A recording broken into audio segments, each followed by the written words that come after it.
Hello and welcome to Indiepocalypse Radio. I am your host, Andrew, and I am, for the first time, in this second time, the third time, whatever time this is, I'm properly recording it after having not recorded the intro to save myself time. And it is a smart thing to do, and it saves me a lot of time. But enough about my time. We're here with someone else's time, and I'm not going to waste their time. And that person's time, as you may know from issue 11 of Indiepocalypse and just other things around, I'm sure. With try to dress up. That's try to being in parentheticals. It is Nivitha. Hey, Nivitha, how you doing? How are you? Oh, she turned it on me so quickly. I'm doing good. Okay, so welcome to the show. And It's good to be here. good to have you. I was going to ask you the question, but of how did you hear about this? But I believe you were one of the people that I contacted about Indiepocalypse. So that's a very, very direct way to hear about it. Definitely. I was actually really excited to hear because, like, I don't know, it was very flattering. Thank you for Oh, for thinking of my game. no problem. I have a massive list, and I look through, and I'm like, and then I like try to find. Well, first I have like a no dudes rule, so like, it's a dude. I file them into a different playlist that's called dudes, and I'll deal with them later, I guess. But then it's like, oh well, gotta. I don't know. It's a weird thing where I think there's got to be some kind of like preservation to games, because I think your game in particular, it had like three or four nice pull quotes on the page, and like most of those sites are now defunct. Yeah. It was nice at the time when they were up. Yeah, so it's like, ooh, let me check out gamerinthepocket.com. Oh, it is now a website that I could buy. Was like, it's asking me to purchase this URL. Oh, yeah. I should actually take those URLs down. No, they're a legacy to the ever expanding graveyard of blogging. I wish I took screenshots, but Right, right. Listen, I think people are going to trust you, not just like. I know the secret is we could all make up quotes from long dead sites and say that they said nice things about us. yeah, it's fine. I'm a trustworthy person. Yeah, I'm There gonna were articles. I'm trusting you on this one. I mean, I think yours was the. I don't know if they found it like in the context, because I think like your game would come up when like someone played through it, or they like a playthrough, or like a YouTuber had engaged with it, whatever YouTubers do with games. I think someone had played through it. Um, Honestly, I'm not too sure. I think there was like maybe 3 people. I'm not sure if any of them had a big following though. No, but I mean that is. It was weird because like they tagged me as well, so like I felt they Oh, somehow really? learned. They found it out in like the context of the zine, maybe, but they're like, no, this is that one game that connects with me. The rest of them, I don't need any of them. Throw them all. But I mean, like, listen, that's the point of like zines and anthologies, right? Like, you're like, one of these connects with you. The rest of them, they're fine, I guess. But this one is a very particular thing, which speaks to me in a very specific way. Which, I mean, the game you made, I imagine, does speak to people in a very specific style. Is this like a very personal experience that you had growing up? Yeah, yeah, it's quite a personal game. Honestly, like it's a very basic game. It's Yeah. it's like for anyone who doesn't know who's listening, it's a dress up game and it's like a normal dress up game except you have to get my parents' permission to go out in what you picked out. And it's a very simple concept, but it is yeah, a lot based on how I grew up. Okay. Yes. Because sometimes it's like, well, this is vaguely aware of how I like, this is relative to my experience, but maybe you had like a more gentle experience growing up, or like a more lenient than, but like that is exaggerated for the game. But I don't know. The I did not exaggerate. It was just very, Perfect. very. Honestly, I think I was like nicer in the game because I knew that a lot of people who played it won't really get why some stuff wasn't Yeah. allowed because my parents had very very some like you had to know them to know their specific rules, so I had to Yeah. dumb down their rules a little bit to put in the game. Right, right. Yeah. Yes, yes. You never know, like what particular, like what particular patterns are the wrong patterns versus. Mhm. Yeah, it was like yeah, growing up I had to like wear very modest clothes. Like sometimes they'd be fine with a dress and their rules were specifically like no shoulders, no knees, um and like I guess no midriff too. Um no makeup. But like sometimes a particular set of clothes will trigger them even if it meets all those standards, like if Right. it's a particularly tight top or um if it's like if it's like something that makes me look really pretty too, even if it Oh, wasn't like that's tight. that's what I gotta say. Something like something that felt too trendy. Yeah, yeah, basically. Because like, listen, if you're out there and you're being extremely fashionable, you might as well be like baring your shoulders Mhm. everywhere. Yeah, it was really hard for me in particular too because like I was a very fashionable child. I remember in first grade, like one of the best compliments I got was that this guy was like, "Oh, Nivetha, you like dress really well, like all the time," and I remember it like defined me in elementary school, and so I like dressed very well in elementary school, but then in middle school and high school, when like the fashions became a bit more um, I guess less conservative Right, and right. also that like my body was developing in like middle school, high school. I Yeah, think like certain clothes weren't okay to wear anymore. right. Because I mean, when you're in first grade, we're all basically like the same weird blobs. Yeah. But then, like, yes, when you grow up, suddenly our bodies start to look different than one another, and clothes rest upon them differently, Yeah.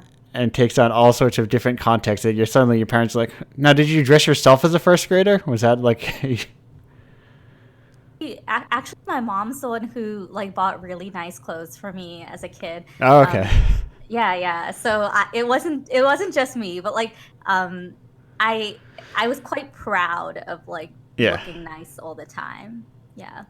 yeah. So I mean, maybe your mom was just very on the cutting edge of toddler and tween Yeah, fashion.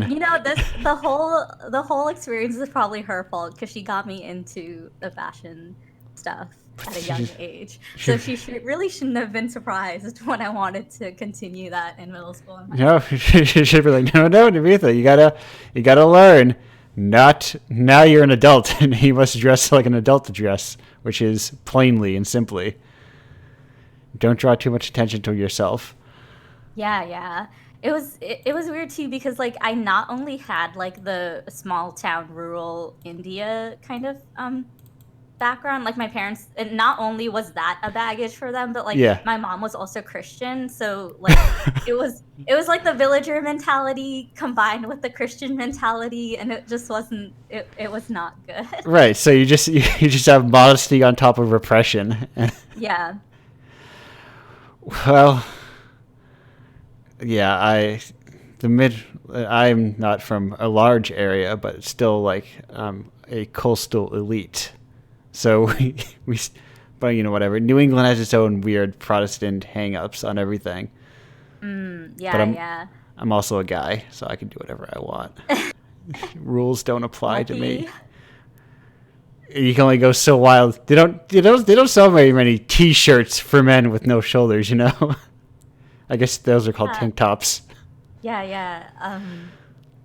Yeah, you guys can wear whatever you want. I remember my dad would like not wear a shirt in the house.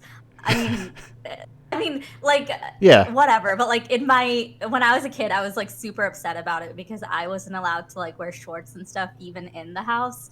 Like Yeah. when I wasn't going out or anything, I wasn't allowed to wear anything, and I was like really angry that my dad could wear whatever he wanted. Right, they could just like pal around with them. Listen, well, if you wore shorts around the house, you might get too used to them, and you might just accidentally go out one day. What if maybe like don't want to? Yeah, I guess they were trying to like oppress in the house so that I would automatically oppress myself outside of the house. Right. Don't want to have you catching any bad habits. I mean, you would. That just means you would own the shorts, and once you own the shorts, that's a route to disaster. Don't want to get too comfortable in them. So now, how have you adapted to fashion nowadays? Did you reach a period where you're like, I can choose my own clothes, I can overindulge? I pretty much wear whatever I want to now. And in a strange way, I actually am kind of thankful for like the upbringing I did have, Yeah. because like it really tests it really makes you like have to not give a shit what other people think, Yeah. because I really couldn't wear like nice clothes, so I got to the point where I really didn't care what other people thought about my clothes. Yeah. So Right. yeah, so now I really like high fashion and things like that, and I think it's great that I don't care what people think, because I'm bold enough to choose like very not normal things to wear, like really high platform boots, or like Yes. really obnoxious shoulder pads, you know? Perfect. Yes. No. When you said high fashion, you meant to the other spectrum, where it's like, once again, like, because fashion is very much like cheap, affordable. Like, there's normal street fashion, and Yeah. then there's like then there's like, I guess Like runway there's fashion. like street fashion, and then there's like something a little below high fashion, and then there's high fashion. I guess I'm a little bit below high fashion. Well, I imagine high fashion is what we would call prohibitively expensive. Yeah, definitely. Hey, unless you have like $30,000 for a shirt you have lying around somewhere, which I And imagine. knockoff brands are just as good. Yeah, right. Honestly. Inspired by. Mm-hmm. Perfect. Yeah. No, I don't know. I think it might have been like the old wealth inspired limited fashion sense, plus having no fashion sense and not growing up around people with one. But then as I got older, like, I can buy my own clothes, and I can like buy clothes that look good. Like, it was a revelation when I went down from a large to a medium in shirts. I was like, oh, I look much better now. I don't Yeah, have that's great. you don't have this weird bagginess to everything, or like. Yeah. It's cool. I like love seeing people grow into like the stuff they want to wear too. A lot of the time, like I've gone through this with so many friends where Yeah. like I know them in like school or like college, and then later when I see them as adults with their own money and their own like taking care of themselves, they look so much nicer, and I'm like so excited for them because they've learned. Yes, I own like 6 jackets and 5 pairs of shoes now. Awesome. No longer do I need, this is a winter coat, this is a not winter coat. But it's also very expensive. And I love how this is just us talking about fashion. Listen, I have like, fashion is like one of the things that I love, but also have no frame of reference for, because no one around me is like 0% interested in fashion. So it's a weird thing where it's like, I like it, but I have no frame of reference, and I don't have the time to spend on like fashion blogs. So it's more like I go to the stores and go, I like how this looks. Yeah. I actually really like drawing in my free time.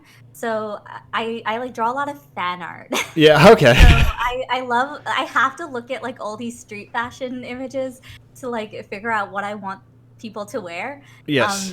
And I feel like that's where I get most of my fashion sense. Listen, or, that like, is inspiration. the fan artist who I feel can nail a character's fashion sense is like very. I mean, I have a lot of general feelings about fan art and how it's mostly listen, I think a lot of times people just sort of water down the characters, and I get like, oh, this is fine. But I get very satisfied. I'm like, yes, this person is speaking that character's voice, and it's like a lot harder to do, I think, and a lot rarer. But also, a lot of stuff that people do fan art for, I think, to me, my attachment to these characters is that they're character designs, and I don't care much for the stories. And so it's like when other people put fashion on top of them, I'm like, yes, this is all I want out of those characters. Is them looking good in clothes. Interesting.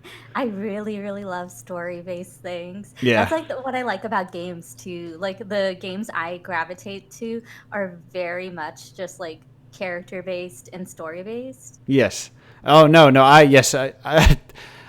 That when I say it's more because I do like story-based things, and then say like popular anime or whatever, I think has bad stories. So yes. it's more that I like they have bad stories, but I like the way these character designs look. So it's like big. Oh yes.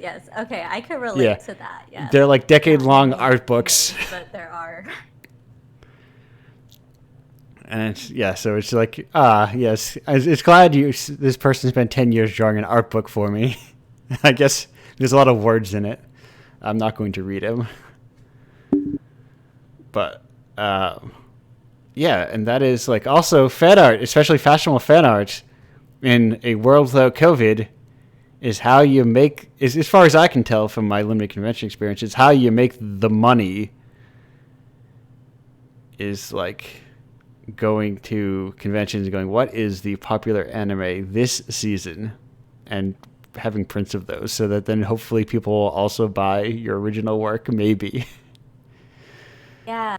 Oh, I actually don't like make my main money from like fan content, but a lot of fan content creators I know like have to keep up with like the latest trendiest animes, and it's been nice during COVID because I can see their actual like what they actually care about and the characters they actually care about. Yes. And they get the chance to like draw them for once. Yeah. That was not, I guess, saying that you did, but more like sometimes I get on a train of thought and then I don't tell people about the 5 other stations we passed by the time we get off at the station and I start talking and people are like, oh, I don't know how you made those connections. I'm like, you weren't in my head listening to me make those connections?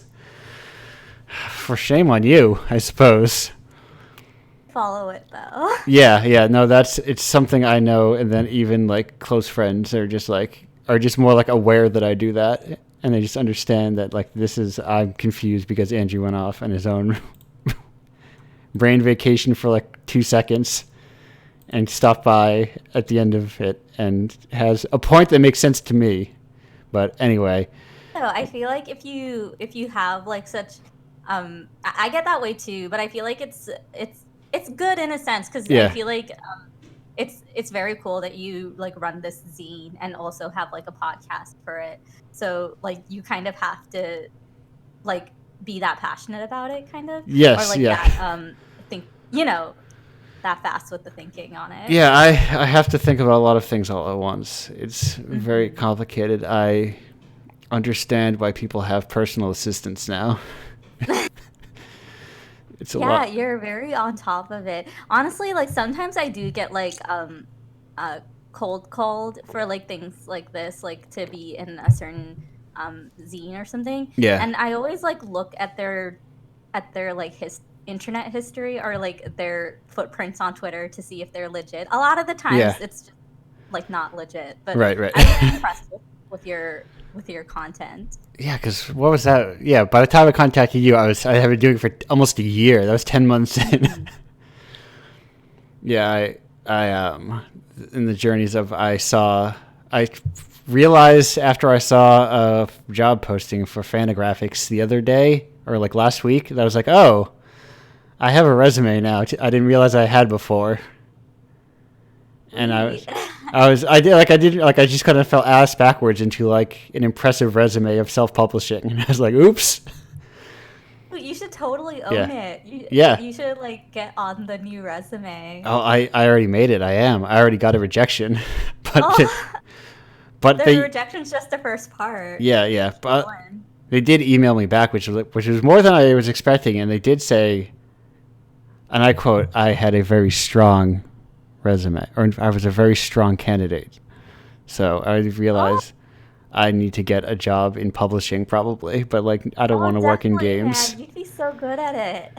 I need to be like a publisher liaison or an editor or something, just, and everything's remote. That's the beauty of it. Everything is remote now, and everyone Yeah, it's realized. great. I remember like before COVID, I really like remote working. Yeah, So I used to go around before COVID trying to look for jobs that are remote working, and a lot of them weren't. Like now I'm looking, and it's like a lot of jobs have just become remote working because they just realized they could do it during COVID. right.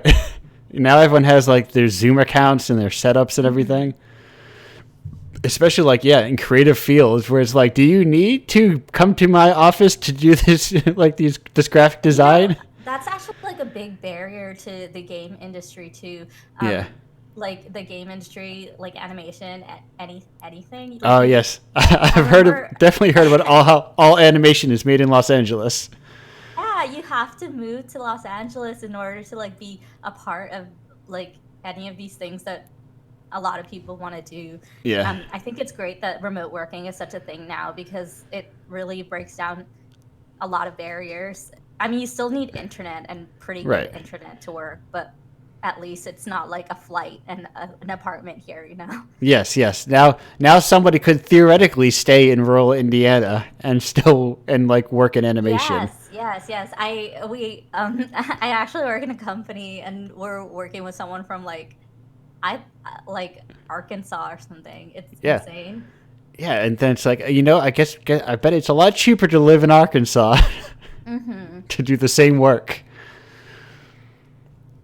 But yeah, but then companies are like this whole thing. I seem like, well, if they're remote working, do we have to pay them as much because they don't have to live in San Francisco? It's like, why would suddenly you pay them less money? Yeah, I yeah, companies will find a way to screw up anything. Yeah, they're like, well, now that we're not paying them, now that they don't have to live in the city, we don't have to pay them as much money. Well, it's like, where's that money going then?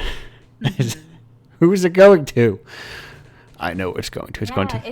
it's Up. also disappointing because a lot of companies aren't even paying for home setups or anything, Right. which is um, kind of not like the point of home working. It's not like one of the perks shouldn't be that the employee pays for themselves. Yes, yes. It's not like right. Yeah, and especially if they have like requirements outside of just like you need a webcam for meetings Hmm. or like you need a copy of whatever Adobe suite we use, which like shouldn't they still be able to give that to you? Or like actually I think aren't Adobe suites like weird with licensing? It's like physical location based or something. No, they haven't added that yet. I hope Okay. they aren't. Is that like a rumor going I on? don't know. For some reason I remember I thought like Hmm. there were some licenses that were like you Oh, know there what is a license that you can only open it on like right. two machines or something. Yeah, yeah. I think it was like it Hmm. was location based. I think it was that, and I think some just say like we charge per seat, but like seat just means Mm. Yeah. per unit or whatever. And I guess those seats could be anywhere. Yeah, I Hmm. guess I guess that's their. I guess, does it make a difference to Adobe if you work in an office or not? I guess I don't know. Yeah, I don't know. I honestly, Adobe's just a master of getting money at this point. Yeah, that's I like don't know. Like I remember when they went into the cloud thing, and now right. it's a subscription based, not like paid to own. It's kind of like you know. Yeah, yeah. No, I had a copy of CS3 Photoshop in college Mhm. Mhm. that conveniently launched on its own and did not need to talk to anything to launch. For the longest time, I was using C like a torrent version of like the Yeah. six one CS6. Yes, yeah, that was my CS3 version, but that was my torrent I had a keygen and everything. Don't tell the cops Mhm. that I had a keygen, you guys. Now I just use GIMP because I'm cheap and no one's paying for my Adobe Creative. I use GIMP and Scribus. It's Kurt GIMP is just as good. So Yeah, GIMP like works now. It's like a real program. It's not like when I used to when I first downloaded GIMP and I was like nothing docked to anything. It was like 30 windows and they were all free floating everywhere, and it was like I felt like I clicked on things and it would constantly like panel on top of each other, and it was a nightmare to use. Now it just looks like Photoshop, or at least the Photoshop that I know. So it all works for me. That's all I really use. good free software now. Like I use a lot of 3D, or not a lot, a good amount of 3D for work, and Blender's been like a lifesaver. I honestly cannot believe it's free. Yeah. Wait, so no, Maya's the expensive one then, right? Maya's the paid one? Yeah, Maya is super expensive, and Cinema 4D is like the standard in my field, and it's like literally, I forgot how much it was. It's like over 400 for one person. Yeah. So it's definitely not worth it, especially because Blender is just as fine. Right. Yeah, Open Office does everything that I need, that Microsoft Office could ever need to do for me. Yeah, now that is, I think, especially if you're working in like entertainment, you just run into weird like legacy issues where it's people like, this is the script writing software I've just used forever, so this is what everybody uses. What I forgot the name of it, but there was some that are just that was like the standard just because people used it forever and they would get like old versions or something. Oh, really? That is so weird. Like it might have just been like the people that I was hearing say it, but it was just like I forget what it was called, but it's some script writing software, which it's weird that has its own software, but I guess it makes some sense because it's like I've used one before. It has like special formatting for like all the terms in script writing that I don't remember the names of, for like scene introductions and that kind of thing. But Are you script writer? I'm not. Or No. Are you interested in it? I've certainly written words before, where I've called to like if I was like, what if I want to make a more complicated game, or like I want to type out so I want to get the dialogue ahead of time. I was like, I'll use a script writer because that's the easiest way to do it. Okay, that makes sense. That way I can also like block out scenes to some extent. And that kind of helps doing that and do like, yeah. But I haven't done, I've only just started making a game like within the past week or so. And it's honestly, it's good to get back to. It's a good feeling to like do something it's just like you were saying back some almost 20 minutes ago. It's great to get back into doing something for fun after all this time. Yeah, it is. Yeah, I've actually been starting like a game after I think 3 years of not making anything. Yeah. So it's been really nice to have the time to do it. Yeah, I picked something like I can't commercialize this, I can't monetize this.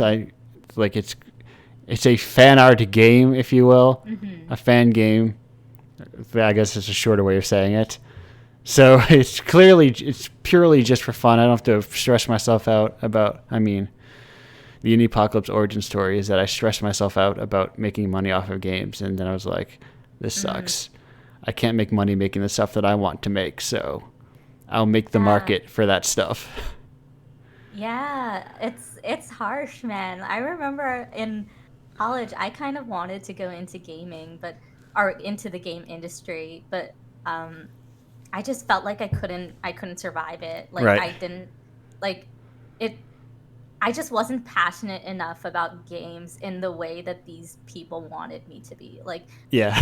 in the industry, they want you to be so passionate that you like forgo your health. Like, Yeah, right. Yeah, it's too much. So that you work and extreme crunch for like less wages.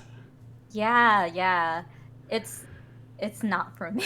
I'm Right. glad I kept it like for like and like fun though. It feels more like it's for me now. Yeah, because really, I mean, unless you were going to like be like making your game and you were like the head honcho around, you'd make way more money and like work much better hours just working for like literally anything else, doing design work. Yeah.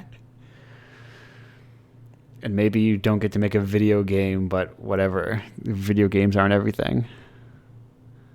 So many fan projects, and like I think it's so easy to make your own game now. Yeah. You won't have like the same reach, and you potentially like maybe won't be able to meet your vision. You might need to like bring other people in to meet your vision, but it's so possible now, so that it really feels worthless, not worth it to me to like to sacrifice that much to be in the game industry. Right. You say you don't want to get a job making like crates and barrels and doors and stuff, and to be buried like the 60th name, like in the fifth minutes of the credit sequence. Well, you're giving up a beautiful life if that's not what you want to live. Somebody, when I played The Last of Us, I had somebody had to make that grass. Yeah. And they had to spend 80 hours doing it and get paid like shit. But anyway, we're actually approaching the end of our half hour here. So it was nice talking. Yes, and as we go out, I have one question for you, which is, what is your favorite fan art, or what's your now in your like really chill out, I'm gonna draw some fashionable fan art? Who is your go-to character or characters? I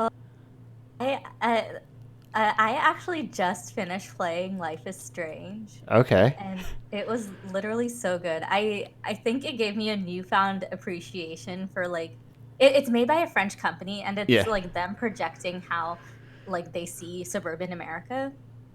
So I have a newfound appreciation for suburban America. So I've been drawing those characters a lot, like kind of with like very American street style. I think I was like gravitating toward like Asian streetwear earlier, but I think I found like an appreciation for more like American styles through this game. So it's been fun sketching them. The first Life is Strange? Yeah, I'm actually on like this. I've actually played all of them now. I'm like still replaying the second one just to like replay something, but yeah, it's been really good. I've been mainly drawing Life is Strange 1 though. Perfect. I've played the first game, and I've played Vampire, which is like their vampire game, and it's weird and I love it. But there's a vampire game.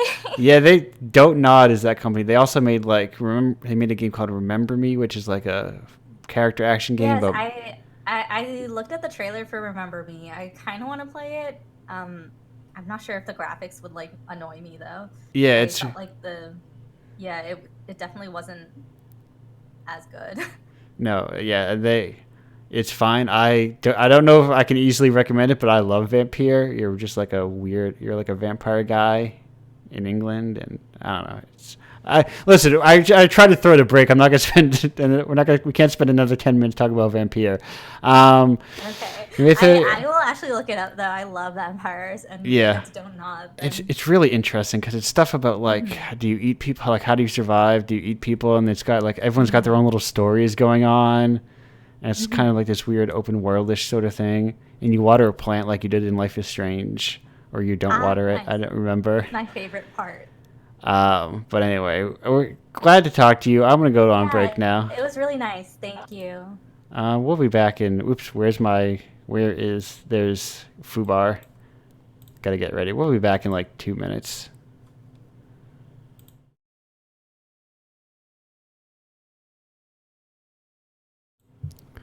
Hello, and welcome back to Indiepocalypse Radio. I talked about how I was so good at doing everything in the beginning, but I also forgot once again to post out the live tweets on twitter.com, but I forget to use Twitter all the time. I have increasingly little patience for that website. I have taken to whenever the brief moments I'm on there, I've taken to whenever I see one of those quote retweet homework bullshits, I block that person immediately. And the person I'm following that like participates and says, my unpopular opinion is that I don't know. I think that I can't think of an unpopular opinion. Sign of the Times is better than Purple Rain or something. Some bullshit non-take or whatever. I look at that person, I think, you're on notice. You know who's not on notice, though? Our next guest, who you may know from issue 14 of Indiepocalypse with Days Dark, Michael. Michael, how you doing? Hey, I'm doing pretty good. Perfect. Yeah, I got real sick of that shit. I'm done with it. I'm done with websites. I'm done with social media. I looked at. Apologies to anyone in the Discord who's watching this, but I thought about revoking people's link rights, like link posting rights in the Discord on the grounds of posting unfunny bullshit. Yeah. And I'm like, don't post unfunny stuff. I gotta look at it. I've actually am very close to muting my own Discord because I'm like, I don't want to see it half of the time. Although there is like a creators channel that no one uses very often, but it's nice because also no one goes to and goes, when's the zine coming out? Or how do I join? And I want to be like, how did you find this Discord but not find the jam page? But anyway, that's enough of speaking of finding the jam page. Michael, how did you find the Indiepocalypse jam page? Oh, I guess I was just looking up like weird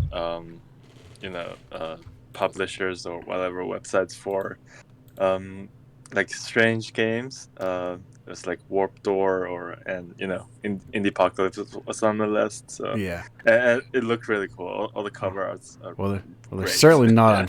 You certainly didn't find it on Warp Door, those motherfuckers. No. Yeah. How dare they? What is their problem? No, it was like someone Yeah. compile a list of publishers. Yeah. Oh. Yeah. Oh, that's actually very cool. I wish I had seen that. Or maybe I did, and I didn't realize it. But Yeah.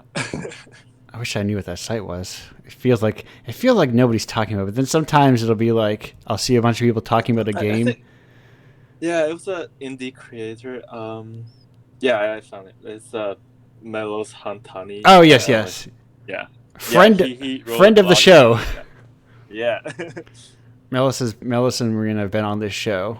That they of Analgesic Productions buy their games. Anodyne is old school original indie. Yeah. And very good. I have not played Anodyne 2 yet, or even The Ocean, or All Our Asias. But that speaks nothing to the quality of their games and more to the fact that I don't play very many games that often. Yeah.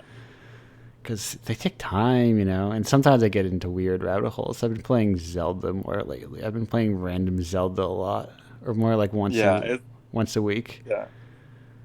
It's like I've been playing less and less games since, ever I started making games. Right. Yeah. Well, it's like, I don't know, like my mind shifts and it's like, well, I want to play a different kind of game. But then also like my, what's the word I'm looking for? Like my, not my junk food game, I guess you want to call it. And my junk food has changed, like what I seek in terms of like, I don't want to collect 99 feathers in Assassin's Creed or whatever anymore. Yeah. But I do want to play through A Link to the Past on random and get my times down. Yeah, but it's like I feel like sometimes you do need the really junky junk food games just to kill time and relax. Yeah, exactly. I am on record as playing Magic the Gathering and Final Fantasy 14. That's on my character bio or whatever.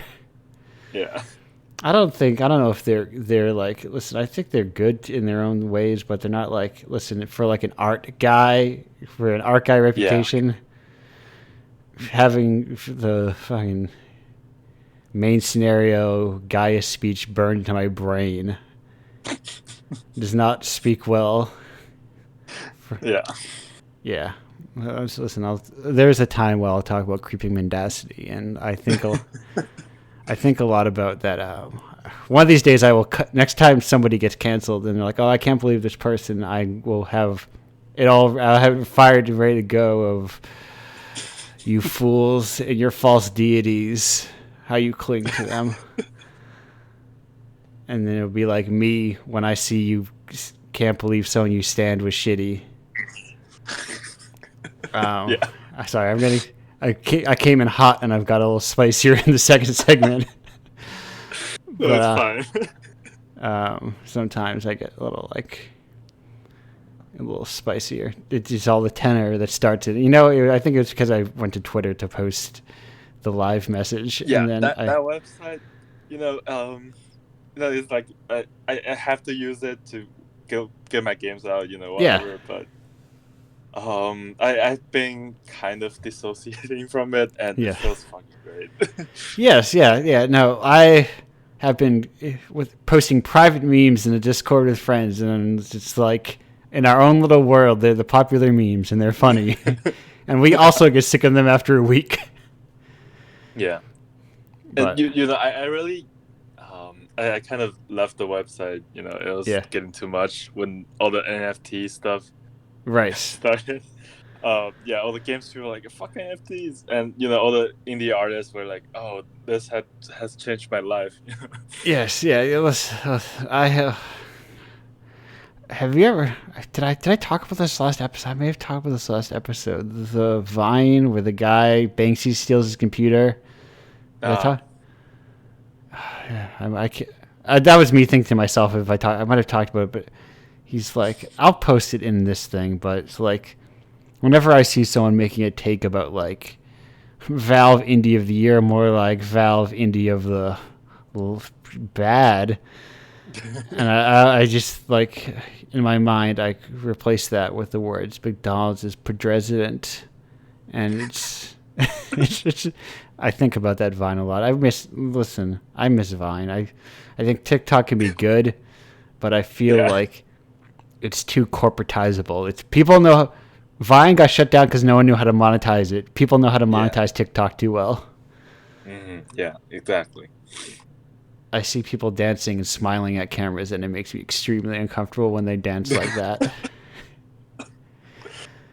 Yeah, it's just, it feels pretty unnatural. Yeah, like it's very, very like rehearsed dancing because you need to have like the next Fleetwood Mac dance or whatever. Yeah. I'm gonna play all of Tusk, and this is my Tusk dance. I always forget. Listen, I always forget which songs are on Tusk and which ones are on. Like, I don't know, what is it? Just the other one, just the self-titled one, the one where they're standing in front of the door or whatever. Michael, how much do you know about Fleetwood Mac? Not a lot. I'm from a different culture. So. Well, listen, Fleetwood Mac, landslide, I'd like to think transcends all cultures. So, but no. Yeah, I have to learn more. Yeah, what are like the I guess like the real tentpole American culture that like pierced through? Like to me? Personally? Yeah. I guess I got into really weird, experimental hip hop, and okay. Yeah. So I'm into weird shit. So, yeah.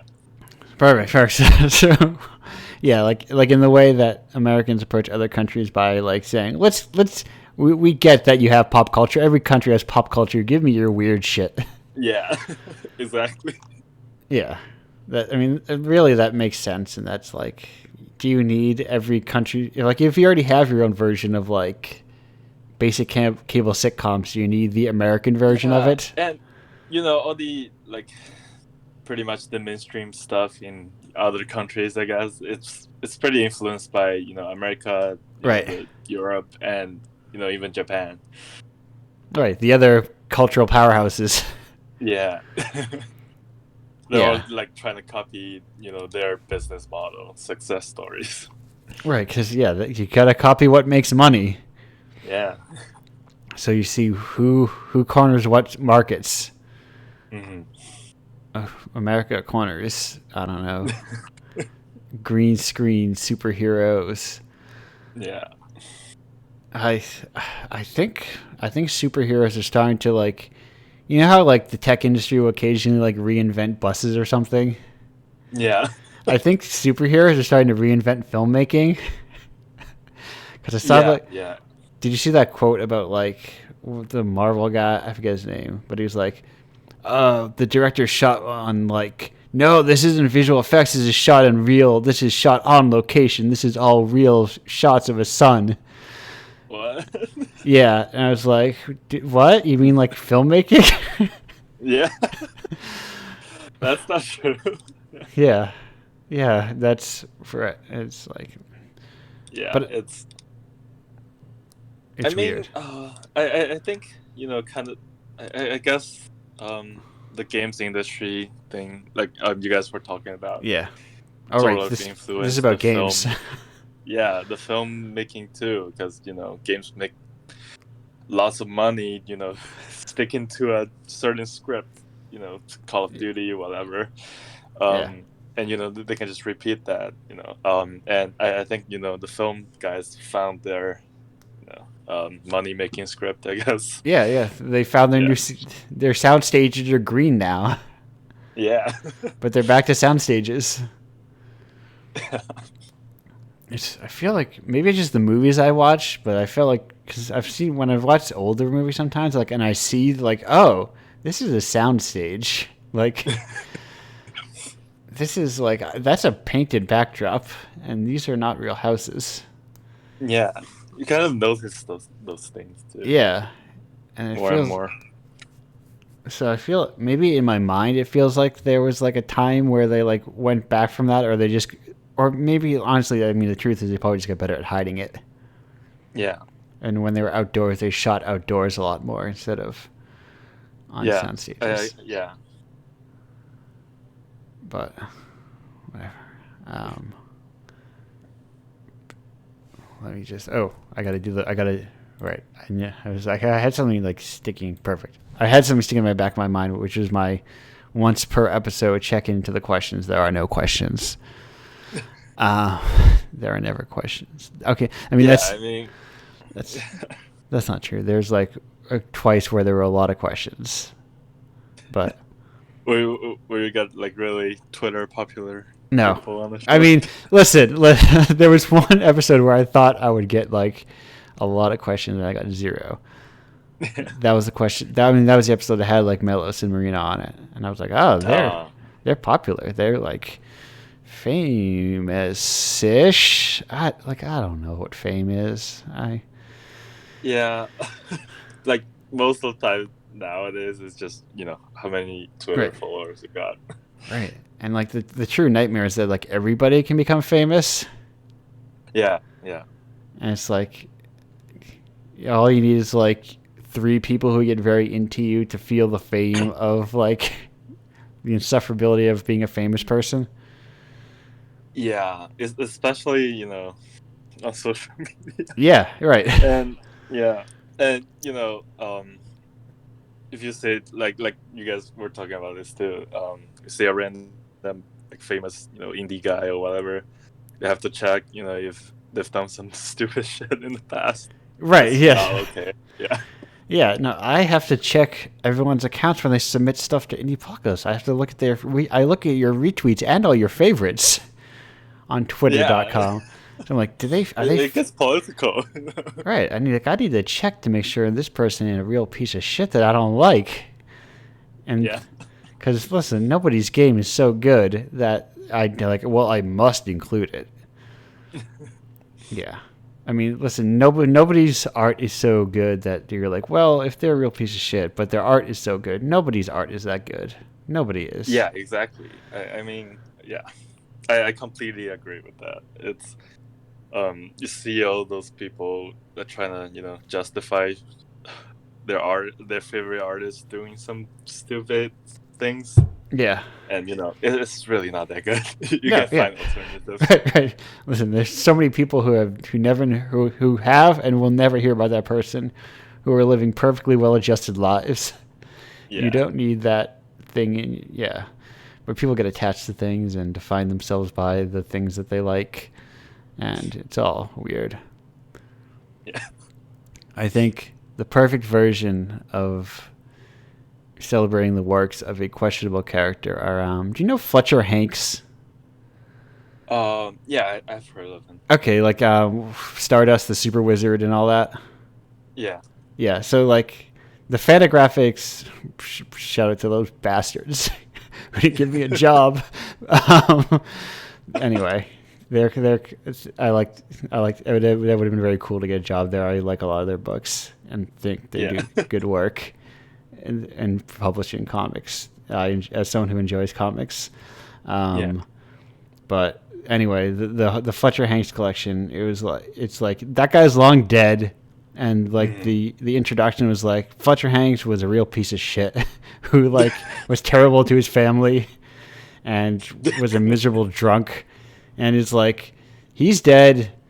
His legacy, basically, like his canonical legacy tome is like, no, this guy was not far from perfect. So I think that's like the best way you can kind of go about it, because he's not getting paid because he's dead, and dead people can't get money. Yeah, I mean, I think it's just, everyone should be described, every famous person ever should be described that way. Yeah. It's just, miserable. Yeah, listen. Yeah. Don't stand anyone. Everyone's going to disappoint you. Also, I don't. Yeah, exactly. Like, one of my favorite albums is called "All My Heroes Are Cornballs." So they end up disappointing you. Yeah. What was that? What was it? Sorry. What was that album called again? All My Heroes Are Cornballs. Okay, sorry. I also listen to a lot of music. And like literally right before the show, I was just like hot firing my Bandcamp editions and just like and like just basically adding all of them, and then I wait, I do know this album. Never mind, just J Big Mafia. I do that. I'm gonna close that because I've listened to that. I saw the cover. I was like, oh, I know what this album is. Yeah. Perfect. Yeah. Are they the group? Is JPEG Mafia the group? No, they're no, like right. He's right. That right. He's the who's the group? Who was the one I was like, oh wait, they're a group. Group. They're a rap might group. Be Brockhampton. Yeah, yes, it's Brockhampton. Yeah. Yes. Yeah. Yeah. I was like, wait a minute. Pretty good too. Yeah, they are. I was like, wait, they're like a boy band but rap music. Yeah, exactly. Yeah, I did not realize that until I was listening to it. I was like, this people sound a little different. And then and I looked it up. I was like, oh, how am I supposed to know from just the name Brockhampton? Brockhampton is a first and a last name. Yeah. How am I supposed to know? I don't look everyone up, but anyway. What have you been getting into this year, Michael, in terms of music? Has there been any like good hits for 2021 so far for you? Put you on the spot immediately. So. Yeah, exactly. I don't know. I discover music pretty slowly. Like I stick to certain artists. Oh, okay. Because I don't know. There's some Chinese albums. that came out this year that are really, really good. Also really weird shit. Are those easily see? That's the tricky thing about like foreign music. Like, how accessible are these albums? Can I go on to Spotify or Bandcamp and just listen to them? Yeah, it's on Spotify. But the lyrics are not translated yet. Oh right. Yeah. Wait, there's not like annotations underneath it. That's translated. Yeah, no. But does it sound good? Because I don't need lyrics if it sounds good. It's really good guitar music. Guitar rock music. If you know what I mean. Listen, I like guitar rock music. What is? Yeah. Can you give me the name of one of these Chinese guitar rock bands? I'll share it. Yes, copy album link. Oh I'll post it in the Discord channel. That'll be a lot easier than you describing it to me than me typing it. Yeah, because the name is pretty complicated. Yes. Oh, yes. Chinese, right. Yeah. Yes. The name is all Chinese characters. Yeah, but it's pretty good. It's kind of like that inspired me to be, working on what I'm working, which is kind of like a game animation thing. Okay. Yeah, but this album is just about all those kind of cement concrete factories that are just removing huge chunks of mountains, in rural China Yeah. and everywhere else. Yeah. Okay. That aspect of it will be lost on me. Give Yeah. it that I cannot speak the language, but listen, Yeah. oh, that's fucking all those dudes in their tower way back in the day coming back to us again. They sowed all those years ago, and we keep on reaping. Yeah. But anyway, that aside, so new project? Yes. So you're working on a new project, you say, Michael. Tell me about this new project. I guess you guys were talking about games industry stuff. I kind of got in the industry. Oh yes. Or the dream. I was working with like a really like outsourced studio. Called Heavy Iron, and we made like a Pac-Man game that died on Stadia with the platform. I hear Stadia. But, they're still making stuff for it. No, like they asked me back to work on Fortnite creative mode. Yes. I just didn't want to. Right. I feel like, but this kind of goes back to the NFT stuff because I want to be at the point of privilege to say that I'm an artist. I don't care if people play my games. I think it's like Paolo who said it, whatever. But he's like a 10-year professor. Is that who I think it is? Is that like the Paolo Pedercini? Yeah. Yeah. I was thinking of someone different. No, it's the Mo Industria guy. Yeah. No. Right. No, I was thinking there's I forget his name. There's like this Brazilian anarchist developer. No. Yeah.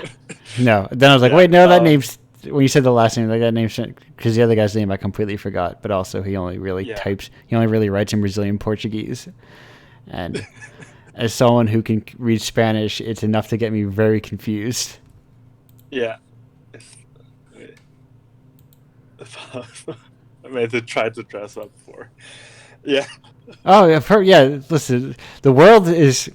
We're talking about private stuff in the Discord. That is what tried to dress up for. Paolo was the one it was made for. The world is very small, as it turns out. Everyone knows each other, and I've realized that I'm becoming like a focal point, which is weird, like a connecting bridge. As now, there's like. I mean, Paolo is pretty great. But, he's out in like the Midwest, right? Yeah. No, he's from Italy, I think. Oh, okay. Who am I thinking? Yeah, he's from Italy. But he's pretty great. He's unlike most of the other, I guess. Yes. Thank you. Solo, very he works in Pennsylvania. Solo developers. That's what I thought. I thought he was in the Midwest. Late breaking news from the Discord about him working in Pennsylvania. Yeah, he works at CMU, which didn't give me an MFA offer, so that matters. Yeah. But so this other game, Pac-Man clone, Stadia is dead, Fortnite, no thank you. Now. Yeah. Oh yeah. Going back to what we're saying, so, it's I think I want to be at the point where I can be like Paolo and say I don't care if people play my games, like my work, whatever. But at the same time you have to put food on your plate. Right. Yeah. And then I see all these pretty famous indie developers. They can kind of make their living off their games, but I don't want to give up my creative integrity, I guess. Yeah. Just making another indie game, and and it might not even work out, because there are just so many games out there. Yeah. And also, I'm sure plenty of those developers have that old chestnut. Oh, that old article chestnut of, oh, I was able to do this because my parents lent me $40,000 or whatever to help me with my video game startup, or receiving a grant for an arts grant. Like, listen, there's everything costs money. If people are working like 7 years on a game, like they're getting money from somewhere. It's not like exactly. And people, I think, hide those things most of the time, or like just don't talk about them. And I think it gives people a lot of real false impressions of, working on games and like revenue sources. And it's like, because I think that's what I like about Paolo and some other people. Because I love Stardew Valley, I love Kenshi, but I also love Francis Pope's games, but they're kind of like, I've worked on this solo for like 10 years and this strong bad dude, I made my own game. But no, you have to have some other source of income. Yeah, that's why it's like, if only there were more zines in the world that you could do, like so you could do like incremental work along the way and get like little bits here and there. There's like game developers, unless you want to like work on like doing Fortnite content packs or whatever, there is no like what's like, there's no actor equivalent of like working on a commercial or something. Like, there's no like incremental work outside of no. There's no gigs. You can't get gigs. You can't land gigs doing anything. Yeah, because nobody's really gonna hire like a freelance game designer or whatever. Right. And you can't like, you can't be like a band that plays dive bars and stuff like that. There's no. I think which is why what you're doing is really great. Having this really independent zine. Yes, But it's slow. I'm casting that wide compliment net, and I'm scooping them all up. Yeah. delicious compliments. Yeah, but I think the industry is just so grabbed by capital, I guess.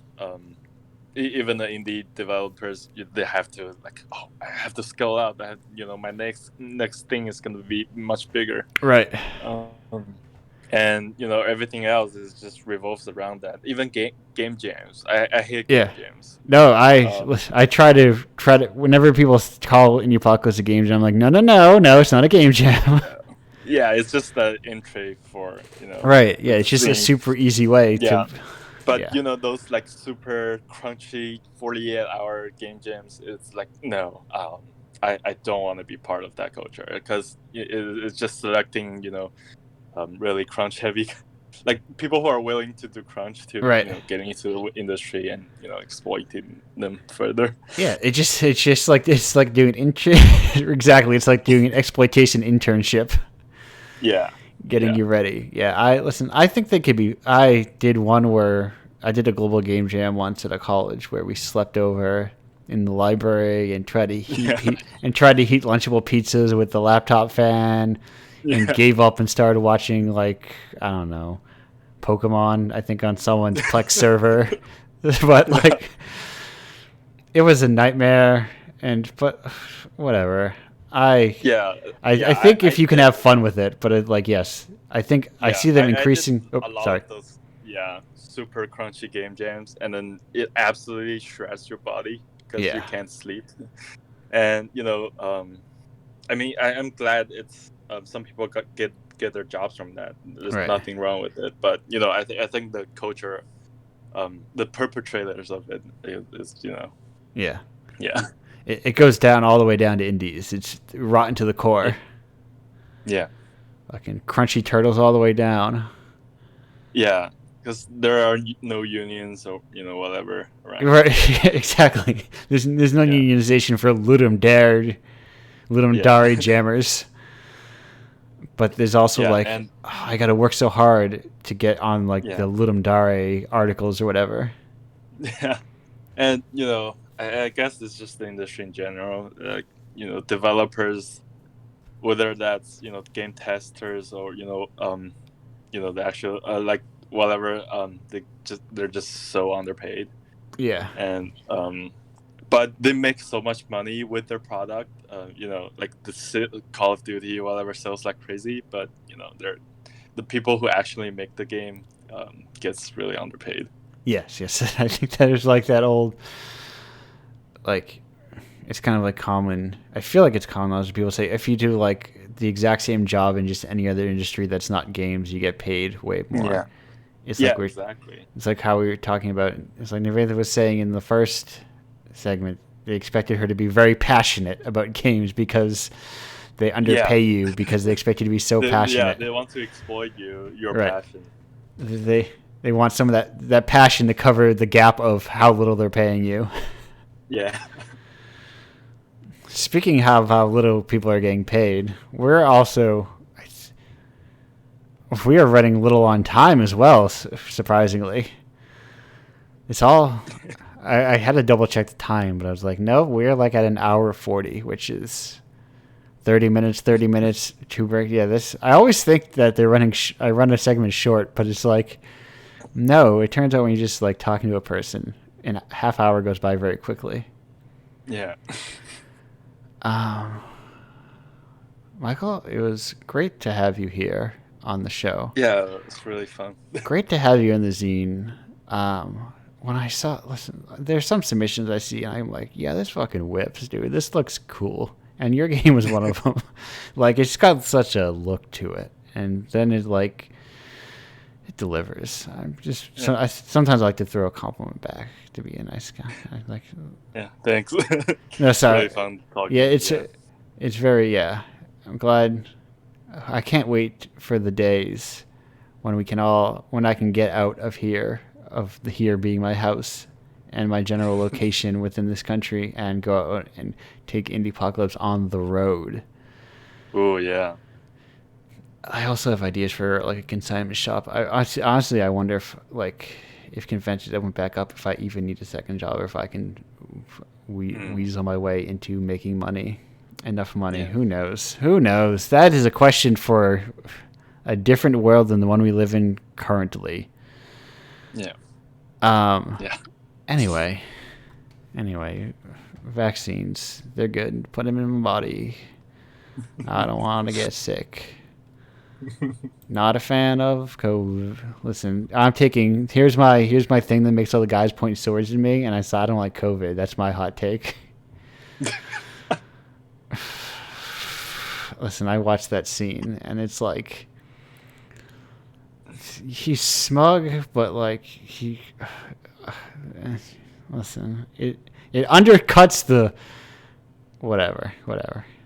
Anyway, I'm going on break before I go off on just someone's stupid meme. If I ever blocked you on Twitter, it's probably because you said something's dumb as hell. And when I say dumb as hell, I mean you posted a meme that I didn't like, and I was like, I don't want to look at this. I'm sick of these people. Anyway, or you start sounding too much like a brand, and I have no patience for brands. Anyway, now that's what we call a bookend. I put a button on my meme talk, and now I'm going to break goodbye.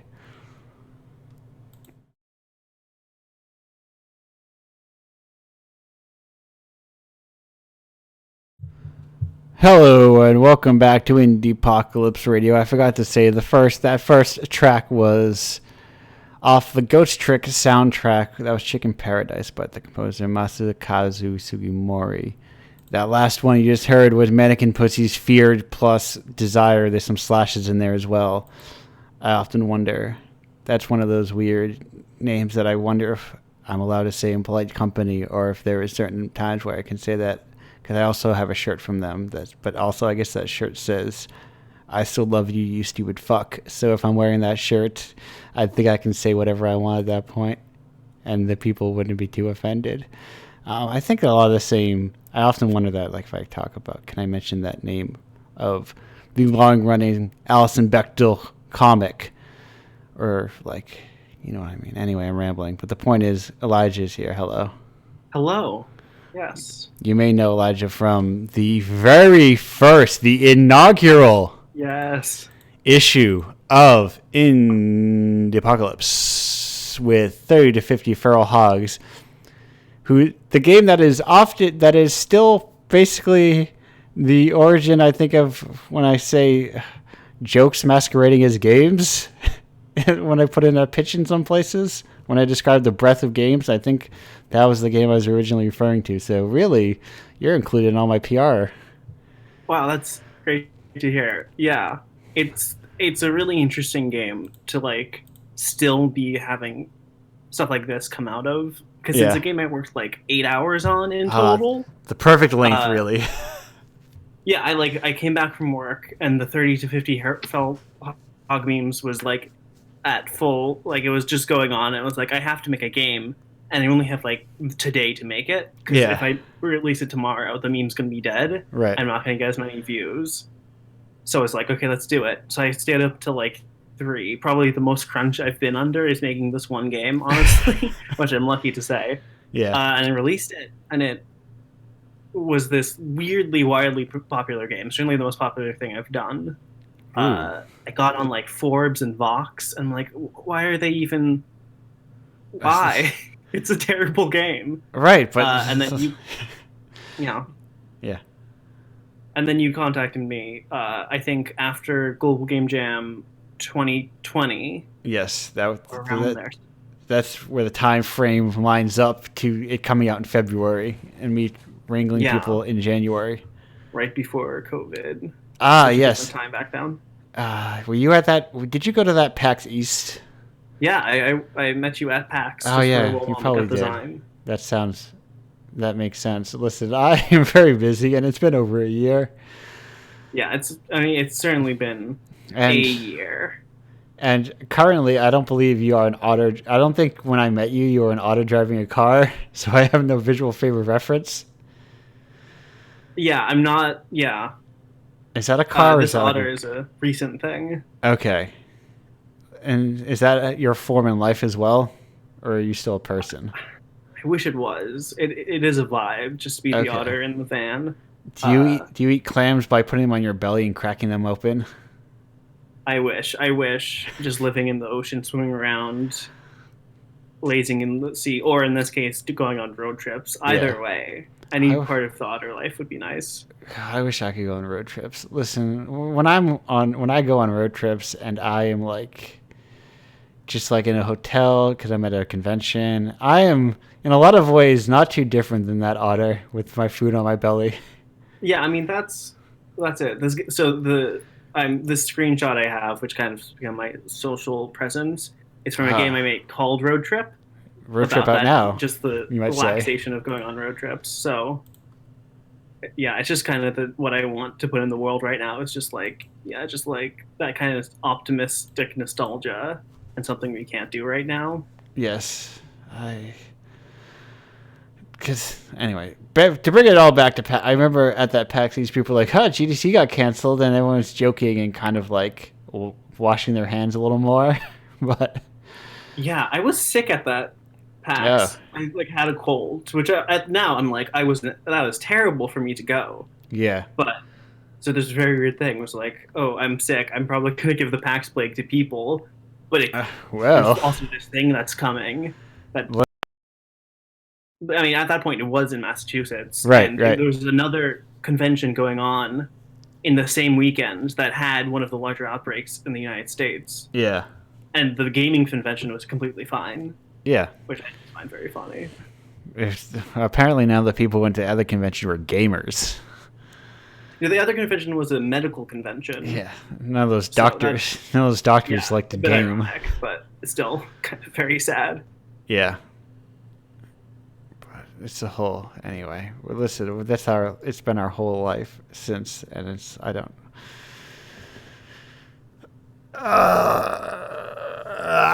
anyway, but that's all past us now. When I say past us, I mean, it's still here, and there's still a lot. I mean, still a lot going on. PAX East is past us. You think? I wonder if they're going to try it again next January or February, whenever they usually host it. Yeah, I don't know. They're going to be. I'm not cramming to go to something like that. Just don't like how many people. It would just feel weird. Yeah, no, I'm ready to go out into the world.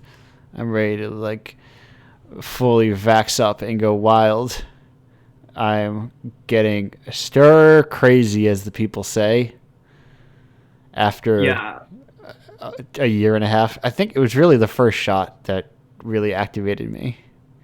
Mm-hmm. I think I'm a weekend at this point for my first vaccine. Yeah. Which does feel good. There's a weird thing because I'm also graduating college in a week, which is a bit fun. So there's going to be like outdoor events with that and people around. So it feels like this week right now is the first week. It seems like stuff is starting to change, but I'm also quite skeptical about that right now. Yes, yeah. It's a whole beautiful nightmare.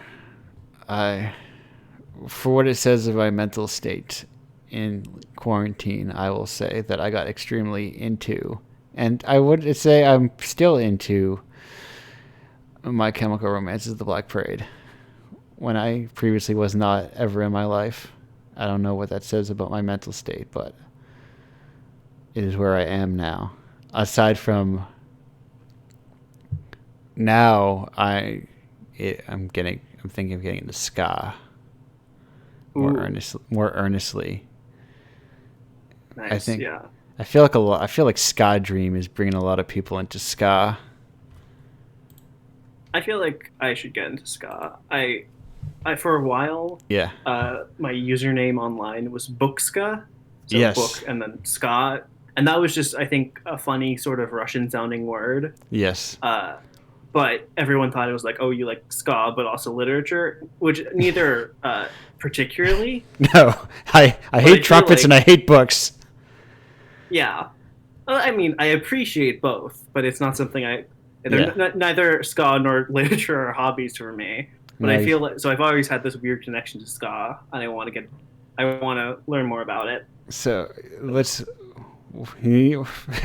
Elijah, in a year time, we're going to have you skanking around your living room reading Dostoevsky. Well, ska is playing in the background. Yeah. Yeah. Well, that's why you're skanking. Yeah. Do you know how to skank? I don't. Listen, I gotta teach the kids how to skank. That's what I'm bringing to post-lockdown, the post-conventions, is let's get everyone into, officially for the longest time, my since retired song of the summer was the aforementioned previous break music's Mannequin Pussy's Drunk 2 was the reigning song of the summer, but it's since been overtaken by Jeff Rosenberg's Scram with the SKA capitalized to pronunciate that is the ska version, not the No Dream version. But anyway, let's get into ska, everyone. Like, earnestly, let's appreciate it. Let's get into the special. Let's start at the specials, and let's start at Toots and the Maytals, and let's find their reggae roots, and let's get all into. Let's visit every wave of ska we had. Not just Real Big Fish and Call it a Day. I get it. You did a version of Take On Me with horns in it. Very funny.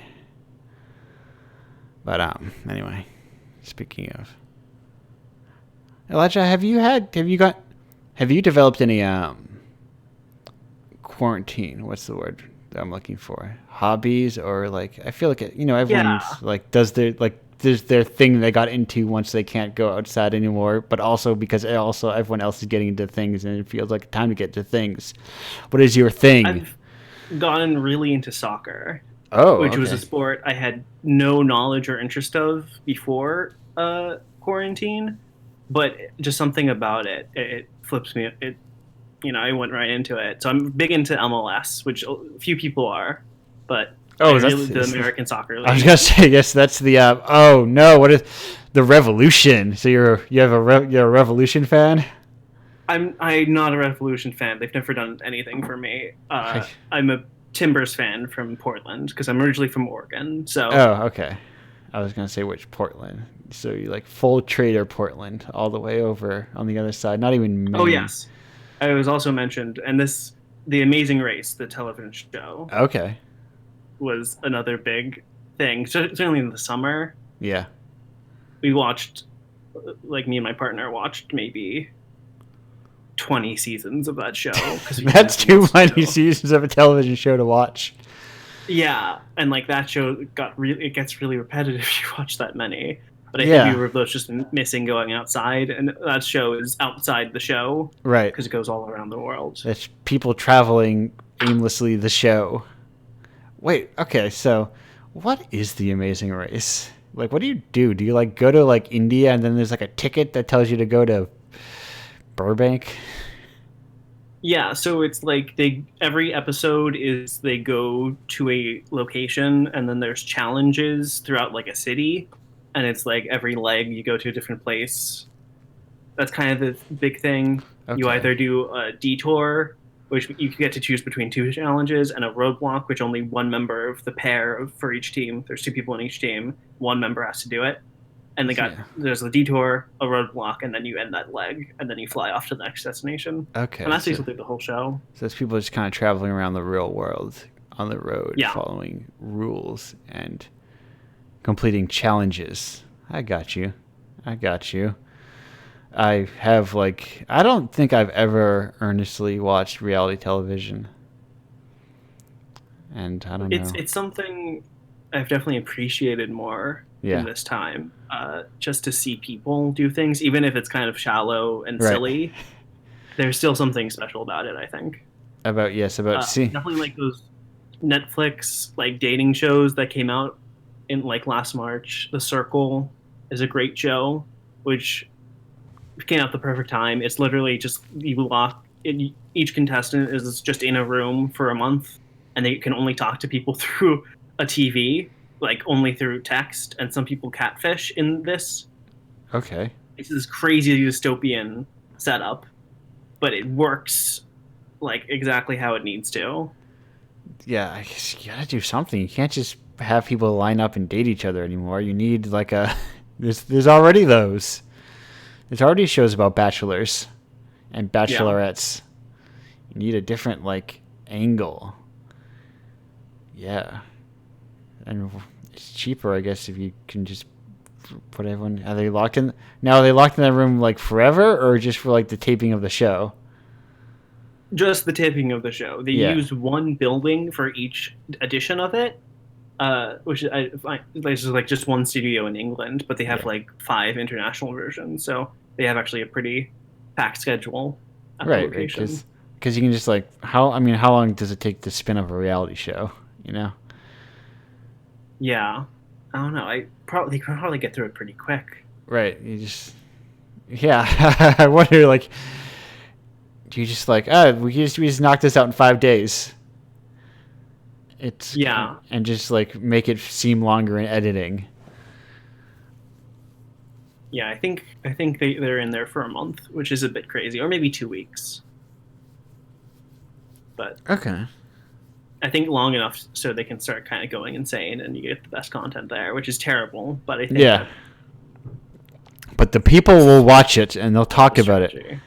Yeah, and they'll engage with it online, which is the true goal. Yes, and get more people to go to Netflix.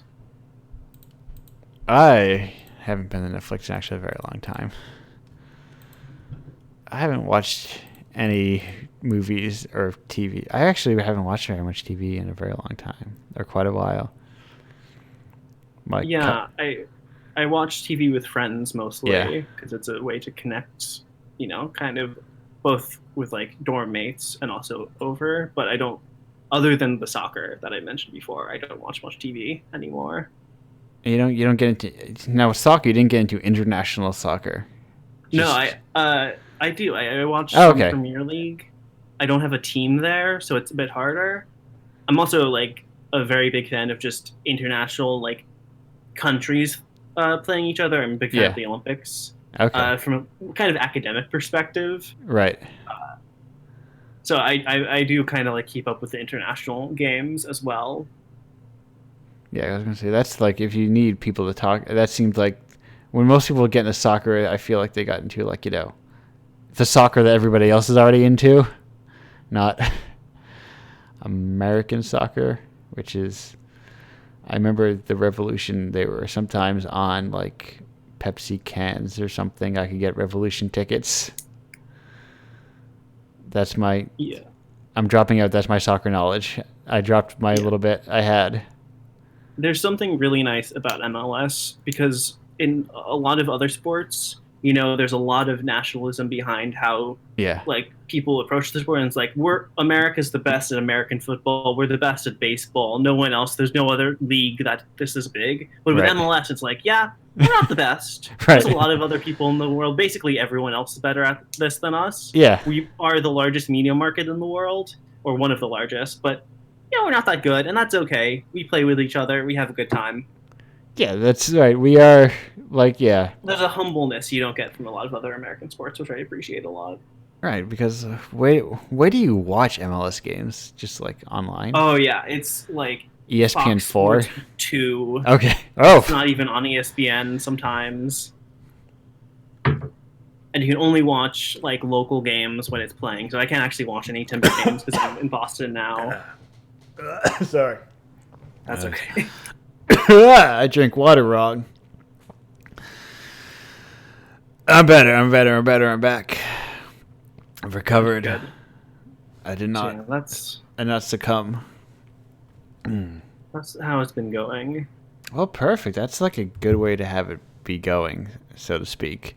To find new hobbies. Have you considered playing soccer yourself? Not really. I've considered long jumping the most out of any athletic. Long jumping and skiing. Okay. Now, when you say long jumping, is that just where you run and then you jump? Yeah. Okay. How far do you think you could jump? Not far, but okay. You think you could clear 10 feet? On a good day, maybe. Probably not. Okay. But it's just I don't know, something about it. I live in the dorm I'm in, has these really long hallways, and I live at the end of the hallway. Yes. So when I have to go to the other side to leave the building, I sometimes just sprint down it and try to do a long jump in the hallway. That was going to answer your precogging my follow-up question, which is where does one long jump? Yeah, that's where I do it. Honestly, there is a long jump pit kind of far away from me, but I don't go there. To practice, I just use the hallway. I was gonna say, I can never long jump in my college, but that's because I never went to the dorms, so maybe the dorms were in carpets. I went to college in a brutalist hellscape. People may know it as UMass, but if you love buildings that are made of pure concrete, I recommend it highly. And massive wind tunnels from the parking lot. It's a beautiful thing in the New England winter. We have, there's a brutalist courtyard right outside my window. Yeah, which is not, it's not the nicest place to be looking at. I don't know, there's something weird that I kind of liked about it. It's just that everything is just this gray concrete everywhere, and it's because I remember visiting a friend at college. I'm like, what is this college? It's like a building that is inviting you to be in it. It was very strange, but whatever. It was near cheap. Anyway, showing my age that I'm well past college years, and you are but a young college student. Anywho, yeah, only college student for 7 more days. So. Yes, as the aforementioned graduation party or graduation ceremony. I just skipped mine because I was like, I don't care. I'll receive my diploma in the mail. But I guess it's very different living on campus. You have more of an attachment, I suppose. Yeah, I think so. And as you see people more than just your class times, if you really see them at all. Yeah, I mean, commuting. I haven't been in a classroom in a year, right. So I have attachment to the dorm building that I'm in, which is where I've done all my classes for the last year. But the rest of the buildings are distant memories at this point. Now, how do you do Now, are you in your own dorm, or do you share? Do you have dorm mates? I am lucky to have a single, so I'm just alone by myself here. I wonder, if you just you're just going to class together, but in the same room. Anyway, that's errant thoughts about our online Zoom futures. Yeah, I'm happy. I'm gonna miss parts of this, but I'm not gonna miss what's happened last year and just having to do all my classes right where I am, sitting right here in my dorm room. Yeah, the last game festival I did it in this very chair I'm sitting in now. I had 3 visitors, but I could read while I did it, so it worked out for me. I may have had 4 visitors. I don't remember. But so it's like bad for business, good for I don't have to leave my house and I can do whatever. I can very blatantly not be paying attention and I don't look like I'm disinterested because I'm like a weird avatar on a screen. Yeah, it's I think my attention span has gone way down in this time because there's nothing to stop you from just going on Twitter, which has been very bad. Oh, there's a lot to stop me on Twitter, and it's people posting bad memes that I don't want to see. I think my Twitter is just too refined because it's pretty small, so I only get things I generally enjoy, which can be actually more damaging than seeing things you don't like. Right, because then you're tempted to actually go there and scroll through it and like, enjoy your content as opposed to be like, oh, this is not funny. I'm just going to leave.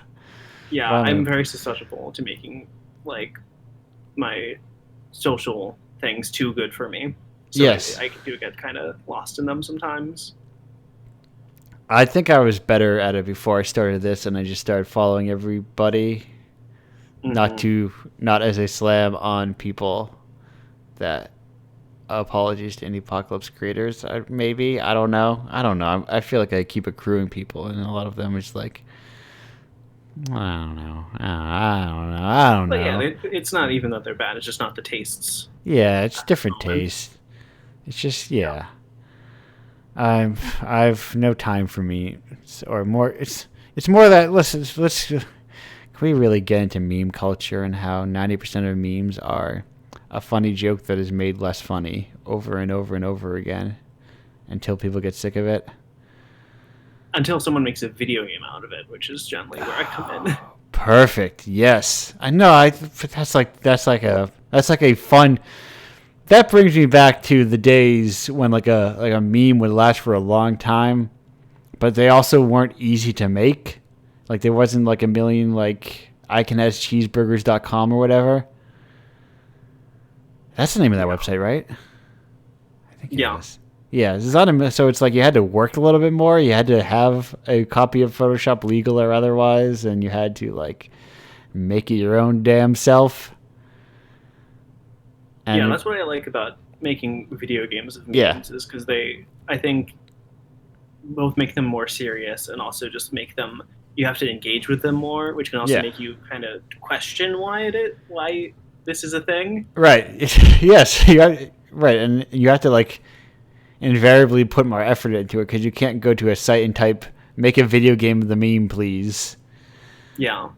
You have to like with 30 to 50 Feral Hogs, I'm in the process of making a sequel to it. Oh. Yeah, we'll see when it might never come out, but yes. I want to like make it a critical and like analysis of what it means to like have what the like scenario, the environment that created that original meme. Yeah. So like American gun culture and hunting culture and capitalism in general, and just make a game that uses that framework to talk about it. I don't know. It's a big ambitious idea, but it just seems like I think this is the place I would want to go taking this very dumb thing I made. Okay, listen, maybe it's obvious to hear it from me, but I think all art needs a lot of self-indulgent swings for what you want to try, you know? Yeah. And not like what might be good for the market or something. Listen. Yeah. But again, because like I know no matter how much work I put into basically anything, nothing I make myself is going to be bigger than the game I made in 8 hours. Right. Well, I mean, cause you're capitalizing I'm beyond that, and I'm just I'll just make what I want to. Certainly, if I have the resources to. Yeah. Luckily, because I've been in college, I have had the time to do that, and we'll see what happens after. But I mean, what are you gonna do? Are you just gonna go like, what life is it? Are you gonna become the meme? Like, would you want to become the meme guy who's like, oh, I make all the games after all the memes? I make them quick. Like, you could forge the identity, but like, do you want to? So it's like, yes, do the thing you actually want to do. I don't think so. I think. I mean. I have done one more. I did a simple, not really a game because the boat got unstuck by the time before I could finish the game. But I made one about the Suez Canal boat. Yeah. Which was it just became an animation of a ball falling on top of a container ship and the stuff falling off. Oh. But it's something I actually do kind of after I want to keep track of and find other good memes that happen that could be a game. And I would like making, but there's only been that one since. Like, what if it was? So I don't know if I can invest my time into just being the video game meme person. No, nor was I suggesting you should. It was more like you're not the first person to suggest that, though. But no, that was me saying that was the path you should not be taking. No, but maybe the phrase. I don't know at this point where I will go. I have a part-time job, and that's it, and we're gonna go. See where we can go from this. Yes, get a job, and I don't know. Listen, I don't know.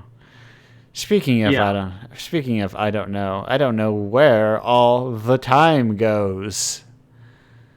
As we are coming up on 40. Yes, okay. See, it's tricky because these segments are not 30 minutes long exactly, and also I play music, so I have to like remember when it started and then do the math. And I think we are approaching, because the other one was like at 40. Yes, okay. So as we go out and we do our last break and come to reform as a group chat, Elijah. Wait, shit, you already answered my question. What is the oldest meme you remember?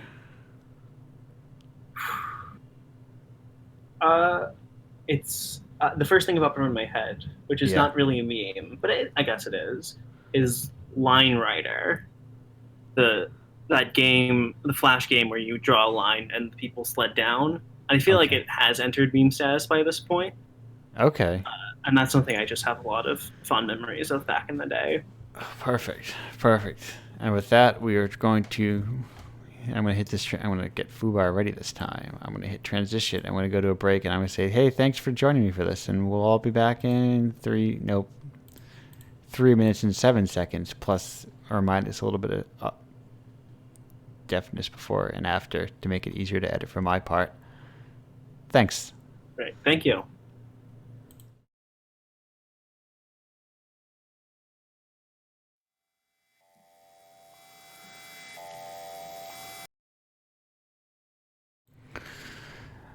Hello and welcome back to Indiepocalypse Radio. That was If You Don't Cry by the Magnetic Fields off of 69 Love Songs, which if you like that album and you like role-playing games and parlor games and you thought, hey, these two great tastes taste together, I would like to taste them together rather, might I recommend buying Indiepocalypse and buying, because I have my zine in there where I make tabletop adaptations of 69 Love Songs. Each song, I'm on like 24 or something now. I'm pretty far in. All these time just keeps adding up endlessly. Anyway, I'm back and everyone else is here now. This is a big group chat. Hello, everyone. Hello. Michael, previously, during the previous segment, you gave me a parenthetical, it's really good. What's really good? Oh, My Chemical Romance. Oh, okay. The Black Parade, yeah. Yes, okay, I didn't know, because I said that in Ska Dream super back-to-back, so I didn't know which one you were referring to. Yeah, it's... Listen, I have, like... I feel like there was, like, cultural pressures on me that maybe that turned me off of emo music as a youth. But really, I was like listening to you guys, and you're saying that like you don't know what it makes you that like you got into My Chemical Romance during quarantine. I was gonna say it means you got good taste. Yes.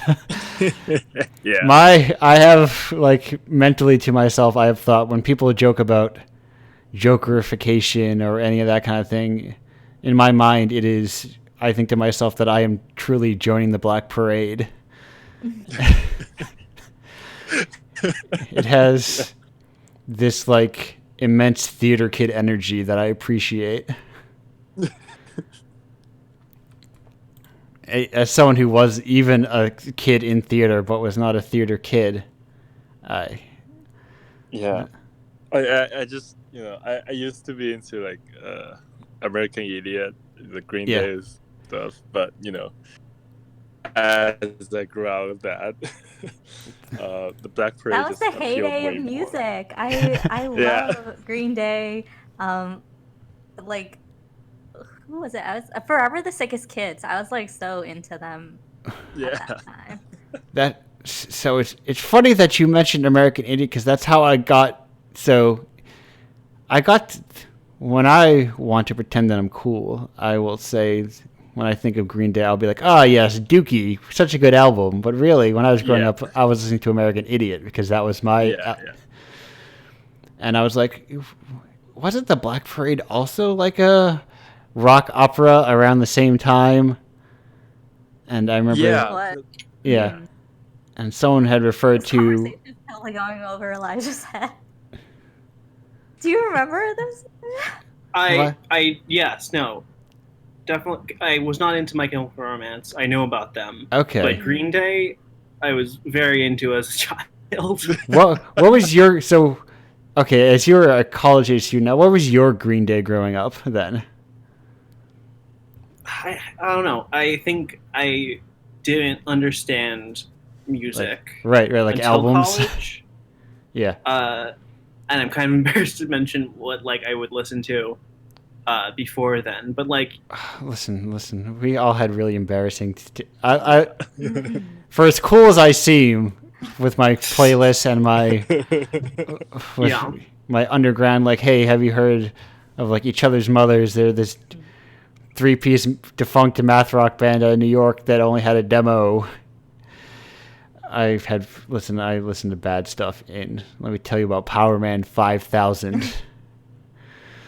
I do believe that there's no bad music though. Like music is about what speaks to you. So if you like it, then it's good music.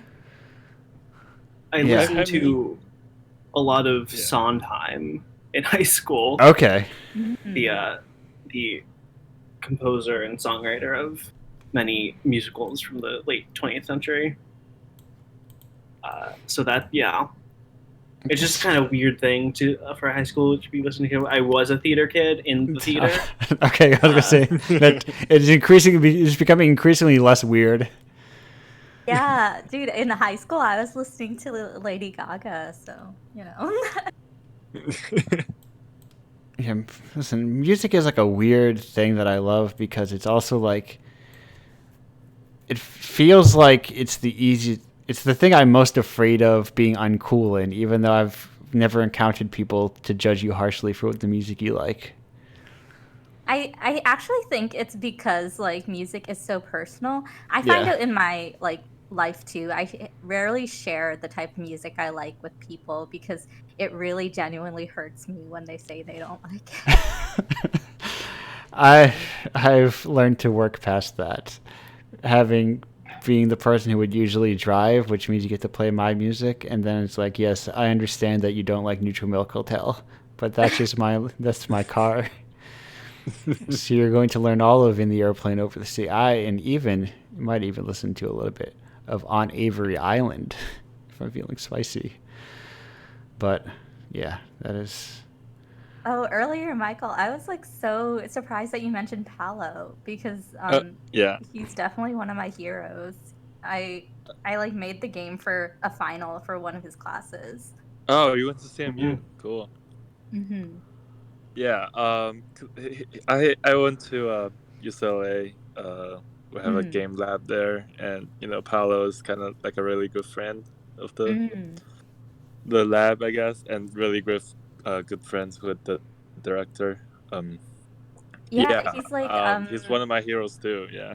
yeah, he's like so no bullshit. Like as like a immigrant to this country, I used to do this thing with professors where I used to make like I went to art school, so you had to make art that was like personal to you, and I didn't have time to think about ideas that were personal to me. So I used to do this thing with white professors where I would make an idea that's all about like celebrating the Indian culture, and they would be like, yeah, it's so personal to her, and then they would like give me an A.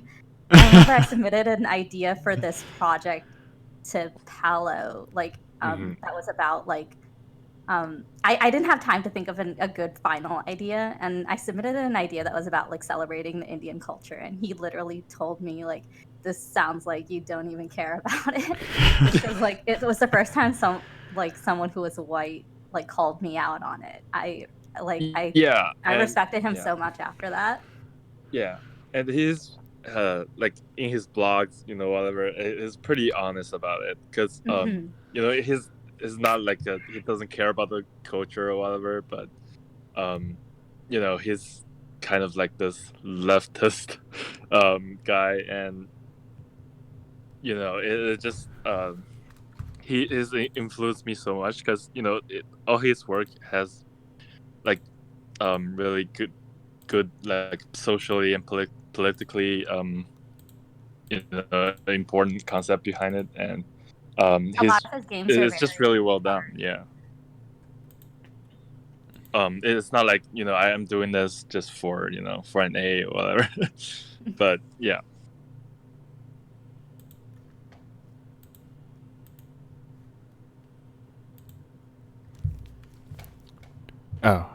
Wait, I gotta. Sorry, I was just listening to everyone, and my host energy shut off for a second. Where I was like, and I was like, oh, it's silence. I need to leap back into it, and fill it with words, lest I make for bad radio. But no, it's nice to see. Like I said, we were speaking earlier during Michael's segment when this information was first presented to me, of information regarding the Paolo, that is that everything is a lot smaller than we think it is, and it's nice to like weird to see like, oh no, I know this person, and people like, oh, I know this, how people are just like one person away from one another, and how I mean, it's like the same thing that remote working has done. Like the internet makes everything smaller. Yeah.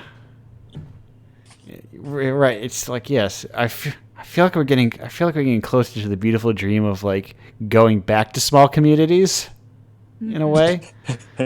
Yeah. Do you guys listen to Porter Robinson? No. All my friends do. Yeah, he was really popular like EDM artist for a while, but he and Madian, who was like a French EDM artist, were like really popular when I was in high school. But I just learned recently that they knew each other before their fame. Like they were on the same internet boards learning how to do EDM together, like as 12-year-olds. It really shows you that like all these industries are actually very small. Yeah. Yeah. Yes, there's. I don't know. I always forget her name. I don't know why I always forget it. I will come back to this later. This thought I had, but yeah, no, that's not going to help me. I need to search Breakdown Press, but yeah, it's. I remember growing up, like when I was like reading webcomics growing up, and realizing that like 90% of them were like 2 hours away from where I lived. Like they were just all in Western Mass. And like, oh wait, these are all like in the same place, and these are all like, all these people just know each other, and they met over live journals, or just like, it was Lala Albert and Michael DeForge. Seasonal Shift at Breakdown Press, good stuff. But they had like, she had a talk with Michael DeForge beforehand about like how they met on LiveJournal, and The internet's bigger now. It's different. I don't know if it's better, but it's different. And you just can't meet people in the same way you met them before. Early internet was a lot about like going to find these small communities where there was literally like 20 people who were active all the time. Yeah. And then you end up, yeah, I think it's the reason why a lot of people ended up really meeting people who were like more than just acquaintances, like actual friends online back in the day. Yeah, it was the kind of like we had the internet equivalent of like, you know, community meetup groups are just like, here's our local arts co-op or whatever, except we're on LiveJournal or on a forum somewhere talking about the thing that we like, instead of, it's all gotten very big because I guess none of that stuff made enough money for people. So, and by people I mean large scale companies like Yahoo or something. Mm-hmm. But they're all, I guess Discord is like bringing it back, but also I don't know. Yeah, Discord's such a weird company because I don't know how they make money. I know Nitro dude. But it just doesn't seem like that's it, because it's so many people who have Discord probably don't use Nitro. Yeah, no, I've added a bunch of really like exceptional, I think, gifts to the Indiepocalypse Discord, and then I'm like, I have to use Nitro to use these things? No, thank you. Yeah, so I think it's definitely a different thing than what the early internet and chat rooms had. Yeah. I don't exactly know what the difference is, but it it feels different. It has a different kind of like, I don't know. There was an innocence back in the day, because back in the day you kind of, or at least I always felt like super anonymous when I'm online. You're right. But now like my accounts are all linked to my Google. Like I know that like I'm not completely anonymous. I don't know, you know? Yeah. Well, you have to be, because then how else do you get jobs? And yeah. Yeah. Yes, jobs. I think it's the fact that you can know what Steam game I'm playing while I'm on Discord. No, I had my Spotify linked to Discord for a bit, and then I realized I did. I'm like, I don't want people knowing the exact song I'm listening to. Yes. Listen, the Indiepocalypse Discord does not need to see that Andrew's playing the Black Parade for 5 hours straight, you know?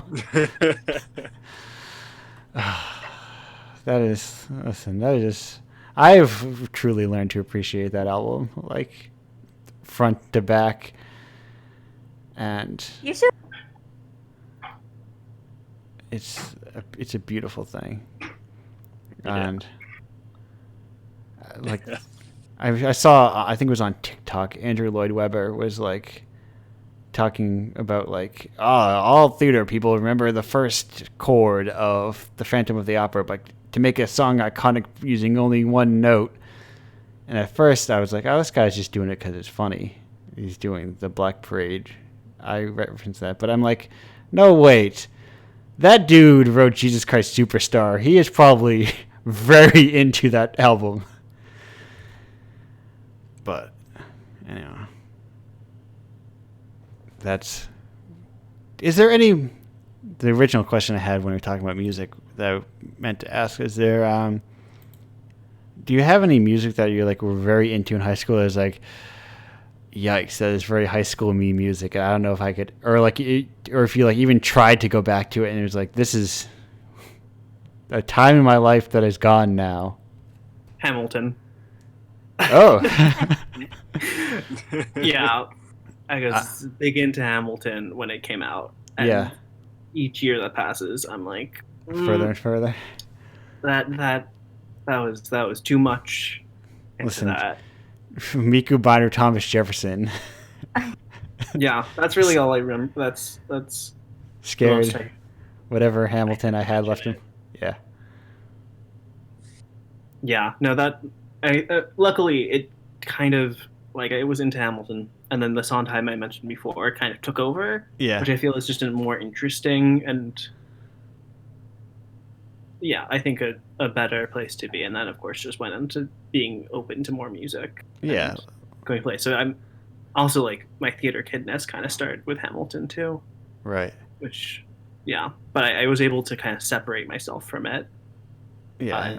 Some of the culture that's surrounding that show. Right. Well, I mean, that's a whole other thing. And Elijah, there's a lot of very mediocre rap music out in the world if you want to hear it. Yeah. It's not hard to find. But I guess they're not about rapping presidents or something. Oh no! I said something. I don't know why, but rapping presidents like activated something in my brain. What was I gonna say? You said something, and there was a thought, and that was Hamilton, Sondheim. Oh, do you remember what was like? Was it strictly Sondheim, or was like?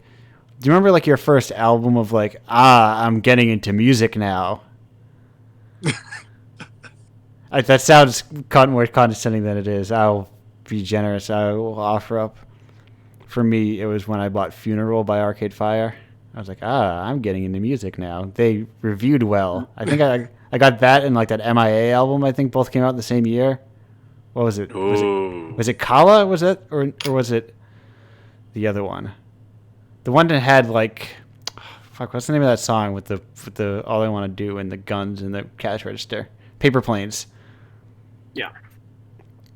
Whichever one had Paper Planes on it. I don't think that was Kala. That was the other one. Kala was the first one. I gotta look this up. Anyway, to get back to my original question, do you remember what it was? I mean, it's weird because I don't feel like I am into music enough. There's no like underground artist I listen to. It's just not. So Arcade Fire was an underground funeral. Yeah, no, Arcade Fire was not underground. Especially, but still, I guess it must have been like KKB, which was pretty recent. Okay. Oh yeah. Yeah, I think that's the one I'm proudest of because they make great music and they're just good people.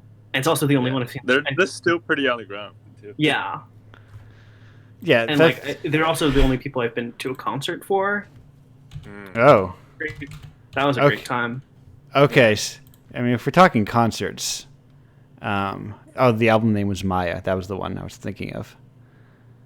But if you're talking about concerts, I can highly recommend the dates are out for 2022 for the next Godspeed You Black Emperor tour.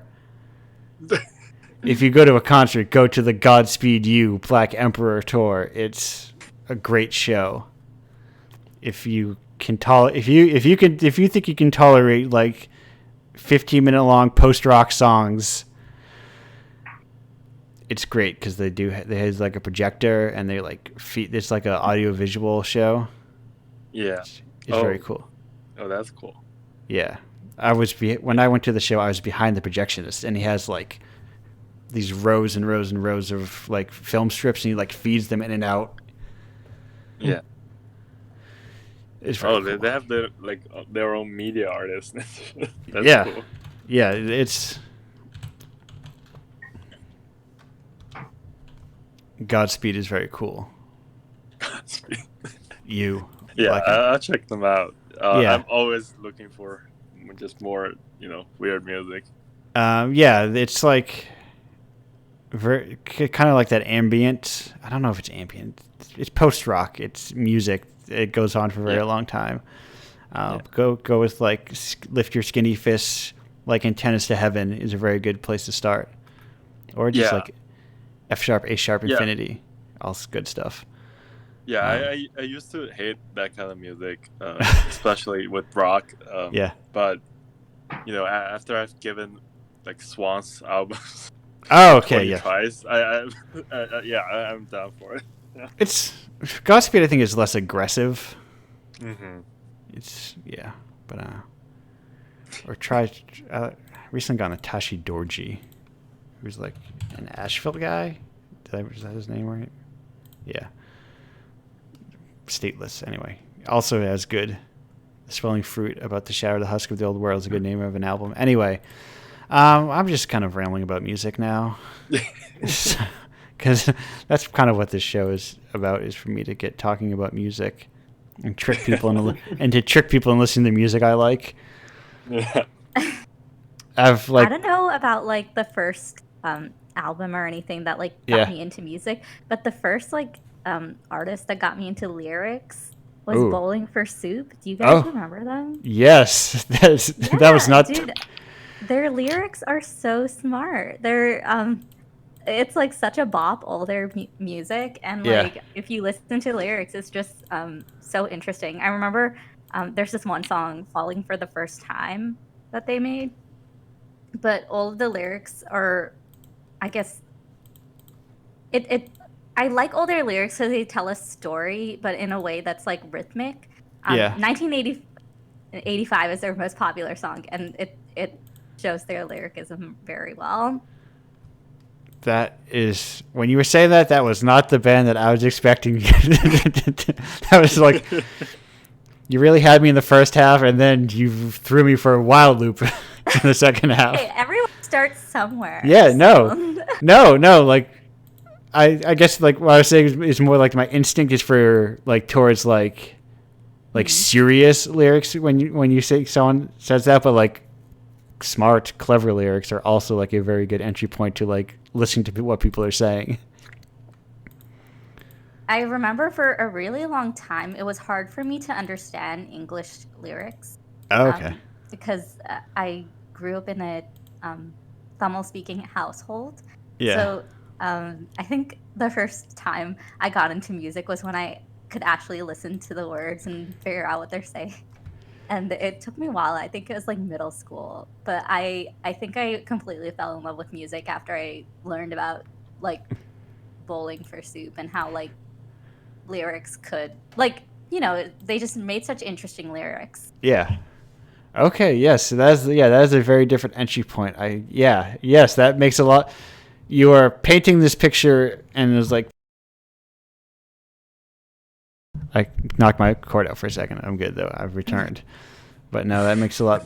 I remember when I was learning Spanish, they were saying, the hardest thing to understand is in any language that you're learning is songs, because like all inflection rules and like pronunciation rules get thrown away as people start singing. And it like it really takes a while. Honestly, like I can't listen to songs in my native language anymore because I don't understand them. I went the complete opposite way. Yeah. Wow. But do you still have like a functional like understanding, like you can still read it? I can't read it. I never learned how to read it. Honestly, like I think my parents thought I would just get everything through osmosis. They didn't even teach me the numbers, but I can like talk it normally as long as no one talks numbers to me. Okay. Like, I can't go shopping because I can't ask how much anything is because I don't know numbers. But I can do everything else just fine. Yeah, I guess you lived in like a very no number household apparently. Yeah, maybe it's because you know why? It's because like the numbers there are kind of like they sound the same to me. Like like 5 and 6 are Anju and Alu, but I always don't know which one 5 and 6 is, and because those two are tricky for me, I'm just like, screw all the numbers. I'm not even learning them. Right. Enough people probably also know what 1 through 10 are, so yeah. English has a long, pervasive history, for worse, and how it got there, for better, and how I benefit from it. But, yeah, no. Okay. I thought that was you were saying something for a moment. Yeah. No, I've also very much relaxed my rules for playing music. This is my first relaxed week. Because I had like an under 50,000 on Spotify rule, and that was like under 50,000 monthlies. Like, and that was the only way I was allowed to play the artist. But then I kept referencing things on this show, and people were like, "I don't know what you're talking about, Andrew. I don't know what you're talking about. Who is Mission of Burma? What is Animal Collective? Who is Husker Du?" Wait, Animal Collective has under 50,000? No, they have way over it. But yeah. But it was more like, oh, maybe when I make jokes about On Avery Island, people don't know what I'm talking about, and maybe I can just play more music, and I can play, yeah. So like I can play something off Sandinista, because who the hell knows Version City, even if like Rock the Casbah plays in like supermarkets or whatever. It's my show. I made it up. I can do whatever I want, and I don't archive it, so they can't come for me with the DMCA's. I just make sure I don't play like the Beatles or whatever, or whoever's like super litigious. Deep Purple.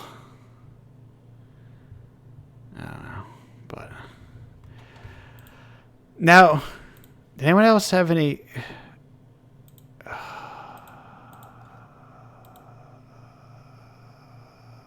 Sorry. Never mind. I clicked on Twitter again. I made a mistake. I saw the Musk Man being on. The Musk Man. The fucking you know the dude, our pal Elon. Imagine the hair transplant dude. Imagine being so rich that you have to pay attention to people people pay attention to you being unfunny and like say you're funny. If I could be that rich someday. If only my parents got more into blood diamonds and not into lower middle class work. Yeah, exactly. I should have said that as a child. Like, oh, Mama, Papa, could you harvest more blood diamonds for me? Fuck. Anyway, did anyone have any questions pertaining to any of the other guest like segments or like they were thinking of? Besides, I guess, kind of like we would have like our earlier Paolo discussions, like, yes, I had something pressing to say, but I did not want to interrupt. You also don't have to have that. I'm going to readjust if I disappear. I did not. How's it like graduating in the pandemic? Sorry, there's also people talking in the background, but it's not the best. Mm-hmm. And I think especially like we're at the point where like you can have an in-person graduation, although it's only one guest, so it's very silly.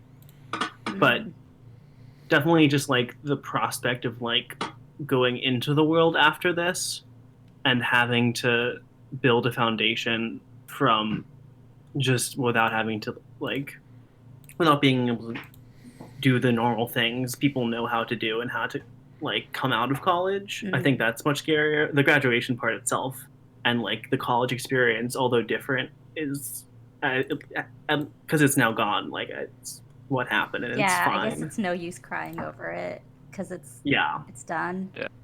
Yeah, I graduated last year, like right in the middle of it, from my undergrad. Oh, that must have been hard. So I guess for you, they probably did a fully remote graduation. Yeah, I signed up and I didn't even go because I didn't care that much. I just want my diploma in the mail. So yes. That's the dream. But, that's what I have. Yeah, it's my closet now. I think what's really weird was the job I got after, like the job I was talking about, making games. I only went to the office twice. Once to get the equipment, and then once to return it after I quit. And I haven't seen any colleague face to face ever. So that was like my first real job experience. Really weird. Yeah, it's harder to. Well, I don't know if it's harder, but it does seem like it would be harder to fit in with the company dynamic, like when you have to meet everyone through like, video first. Yeah, it's pretty surreal. Like, it's like we just have this meeting every morning where we're just checking, and I don't know anyone's face. Just hear names, and then what they're doing. And yeah, and it's just weird seeing people trying to build like a friendly, I guess, welcoming group environment, but it just doesn't work. Yeah. Have you gone to like Zoom happy hours? Yeah. It's not really happy, is it? Yeah, it's not really. Yes, yeah. It seems like right. Because how can you like? Because you can't break off into groups in Zoom, can you? Can you be like, now just the three of us want to hang out over here? You can, but it's super weird. Yeah, breakout rooms, which are what they call it in Zoom when you break out from groups, are one of the most stressful like software features I've ever seen, especially in classes, because it's just like a forced group project. You just randomly get dropped in with like 4 other people who you've never talked to before. Yeah, You're not talking to anyone in these classes. You've never seen them. Maybe if it's a class where you just don't turn your camera on and you're just expected to create something or come up with an answer or something. And it's the same in working stuff I've done. Yeah. And the professor is always just like, hey, talk about this to each other. Yeah, especially like how a happy hour would work. It'd be like, because whenever I've done like after parties, it's like, oh, these people are all talking about this company they worked at that I didn't work at. I'm going to leave this group and go to somewhere else. How do you do that on Zoom? The thing about happy hours is that I actually don't drink unless I'm going out with people. Yeah. So I hate drinking for virtual happy hours because I don't want to be just at home like afterwards. Yes. Listen, no shade on anyone, but I think there's a certain sadness to drinking alone in your house. Yeah, it feels sad. It has been interesting turning 21 in this time. Turned 21 last year, like in the summer. Pour one out for you. That's so sad. I've been to one bar ever. Yeah. So drinking culture, I'm excited to see how it will change, but also wary, because it could be better and people will be more responsible with how they do it, or they could just go all out and just try to fit the last year into the next few months. Oh, I think they're gonna go all out. Yes.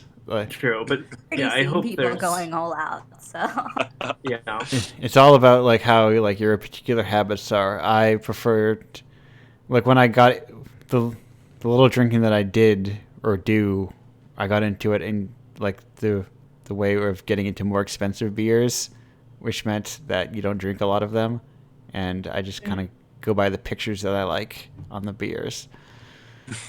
So if there's like good, so then you actually don't drink too much. No, it's expensive. Mm-hmm. Right. It's like I see a picture of a monk and he's smiling. I'm like, he looks so happy. I should get that one.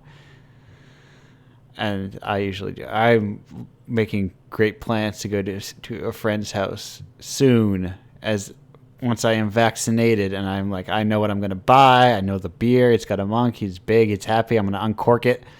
I'm going to have fun. I love how I love how it's such a thing to go to friends' houses now. It's like such an event now. It is. It's like, yes, it's, I mean, especially when, say, for instance, you used to do it like maybe at least once a month, if not like multiple times a month. Where I went bowling today. That was crazy. Yeah. And it was a grad event, so like it was just people I know who are all safe. But it's like, yeah, we're just sitting here doing a thing in a place. What the fuck? Yes. It's insane. Yeah. Oh, we tried watching. We used to regularly watch movies, and we tried watching like at the same time and like chatting over Discord. Honestly, it's not the same. I just couldn't do it. Yeah. I need to be like splayed out on a couch, his like whole couch, and like have a Domino's pizza and just like relax. But it's so close. I can taste it. I can feel it. But yeah. I hope so. It's actually like I've already got my first vaccination, so hopefully but I don't know. A lot of people in the place I live like actually don't believe in the vaccination. Yeah, So I don't know how great it'll be to go out. Damn. I know we're coming up on time, but I'm from the biggest anti-vax community in the United States. Nice. Oh man. Ashland, Oregon, which is a lovely place. Woo! So like, what a claim to fame.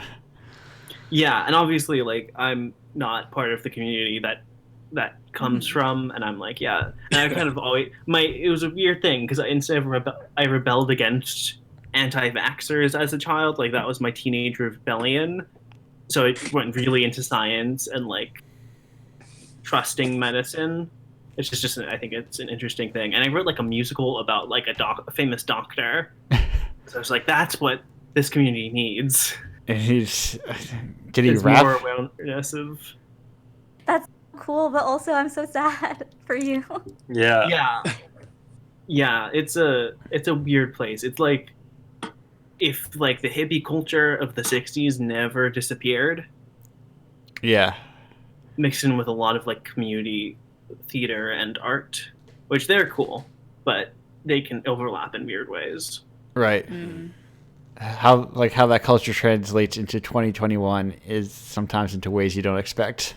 Yeah, I didn't go home except for Christmas because I just didn't trust the people around there to be safe.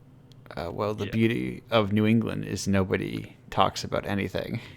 Yeah, no, New England's been pretty good. Everybody keeps everything to themselves because why would I speak to another human being? I live in a frigid hellscape that hates me, and I hate everyone else in it. I love this. I love this cluster of states that hates everything, or at least feels like it does. I don't know. It might just be Massachusetts, a real miserable state. But I pass a vaccinations are our rights or not vaccinated. You get the idea what I'm saying. A sign someone had in their yard. It's like you get out of here, you. Yeah, it's very surprising. I grew up in New Jersey, and I always thought that it was very like I always thought it was normal, but we actually do have a lot of anti-vaxxers there. Yeah, it feels like it's like, I don't know, maybe it's everywhere and I just don't know it. Whatever, I'm going to be full of anti-COVID and I'm going to live my best life the best I can.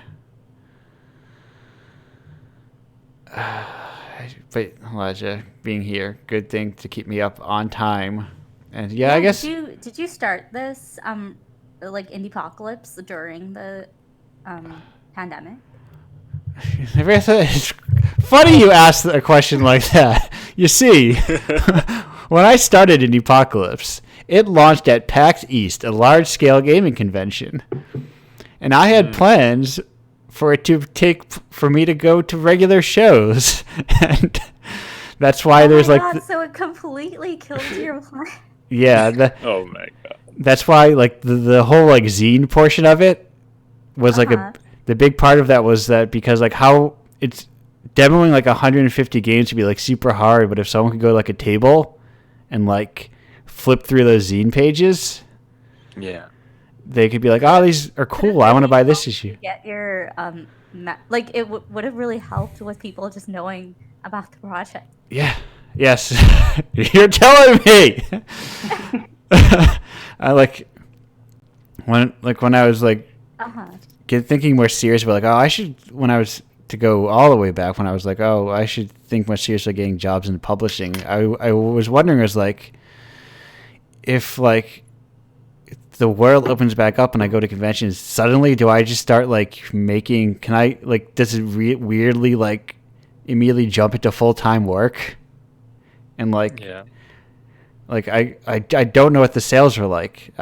But when I start, I won't have like, it won't be a slow drip of like 1 or 2 issues. I'll have like, 20 issues by the time the first convention I go to.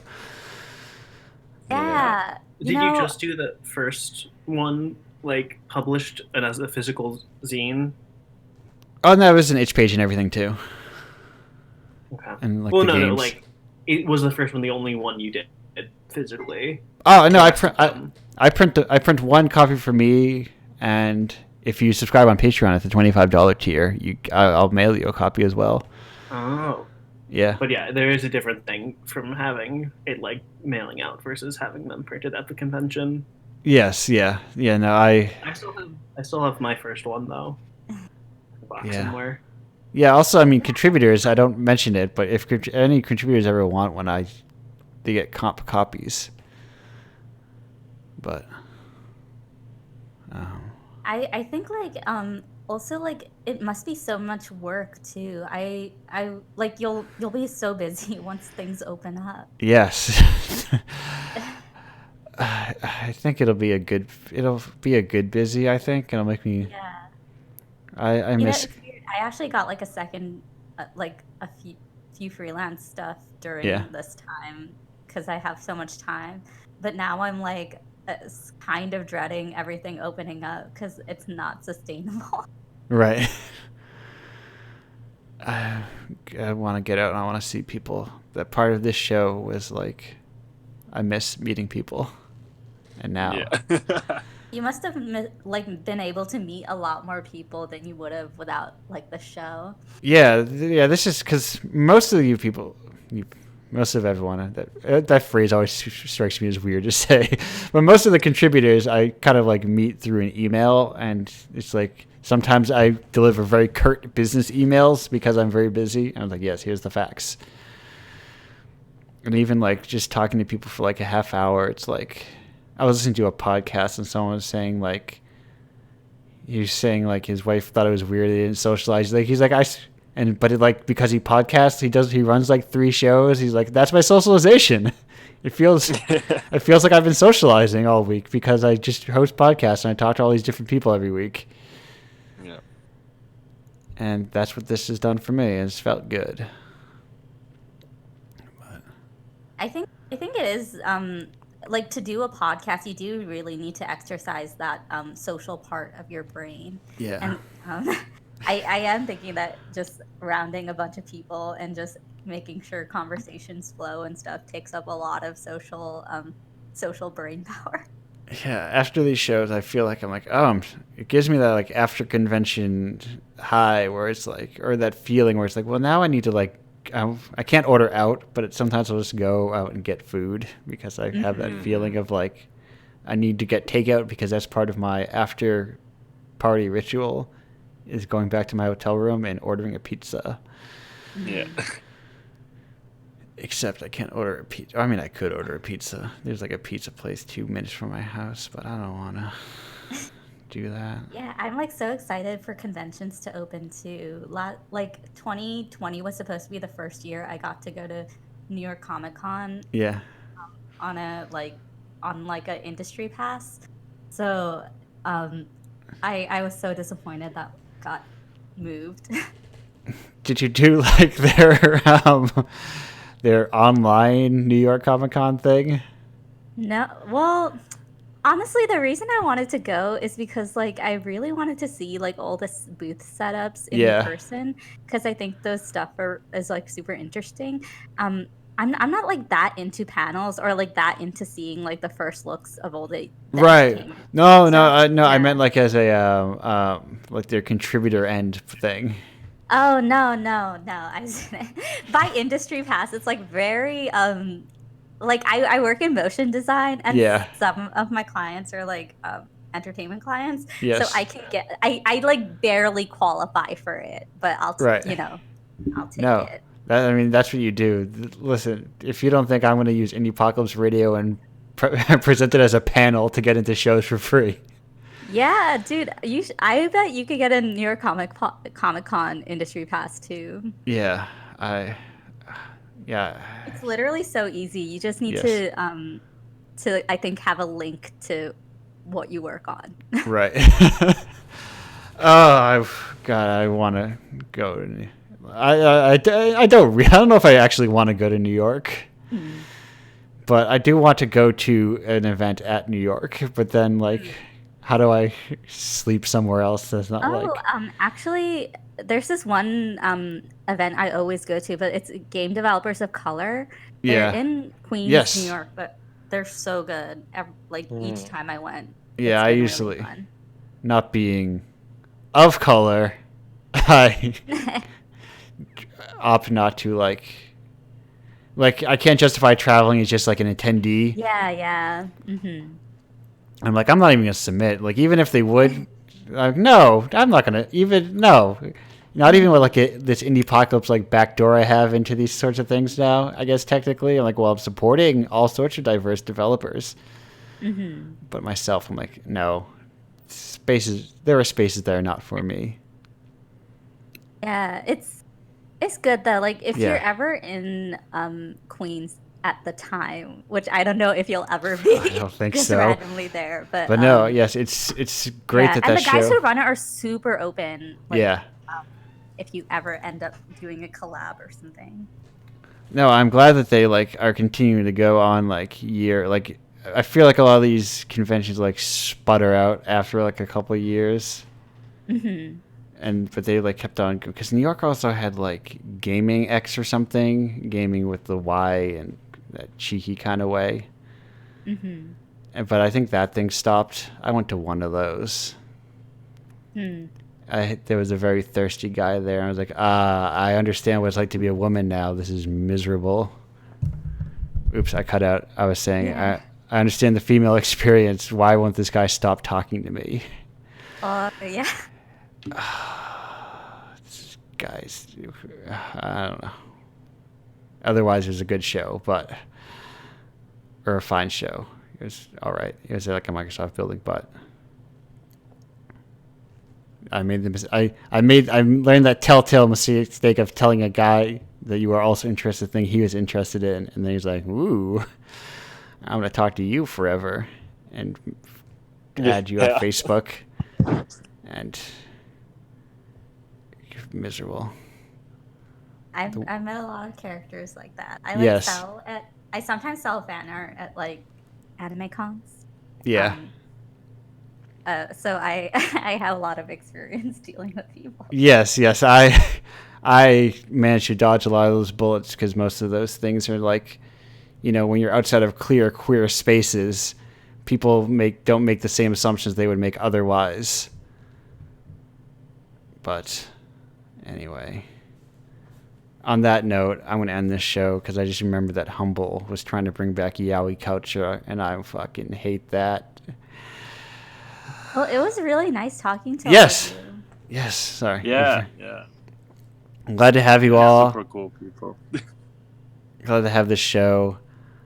I realized that like this keeps going, and I was like, everyone is always open to be on multiple times. I was like, there was someone who was like, I'm going to invite them on again. But they were on so soon ago, and really they were on like the 4th episode, and I was thinking that on like the 20th, and it's been like, oh no, I haven't talked to them in like 4 months. Whoops. But it feels so recent. So fast in quarantine. Or the days blur together in quarantine. It's hard to figure out what's when. Yeah. I have so many deadlines I'm constantly chasing that I can never keep track of anything. But anyway, somebody opened the door, and I think he snuck in. There's a cat this door opens, but it also closes, so they're idiots, and they'll open it like, I got in the room, but the door closed on me, and now I want to get out, and I don't know how to do that. I was like, you fool. You fool, you did this to yourself. Oh, But poor cat. Help him out. I don't know. I don't know if he fully got in or not. Maybe slinking around somewhere. Anyway, that's too much detail that people need to know about my life, that there are cats in this house. I never said they're mine. I never said that I knew what they are. I just said that they have access to the house. That's as much as you'll get. I'm not interested in being your internet friend, or you know what I mean. Yeah. I think contributors are different because I feel like, in my mind, having like that clear monetary transaction as the basis of a relationship, I don't know, helps create like a different basis other than just like someone who knows your work. Yeah. It helps create like a better foundation, I think, to put money on it. Anyway, goodbye everyone. I'm going to close this show. Thank you all for being here. All right. Thanks. Thank you. See ya. Thank you. Bye.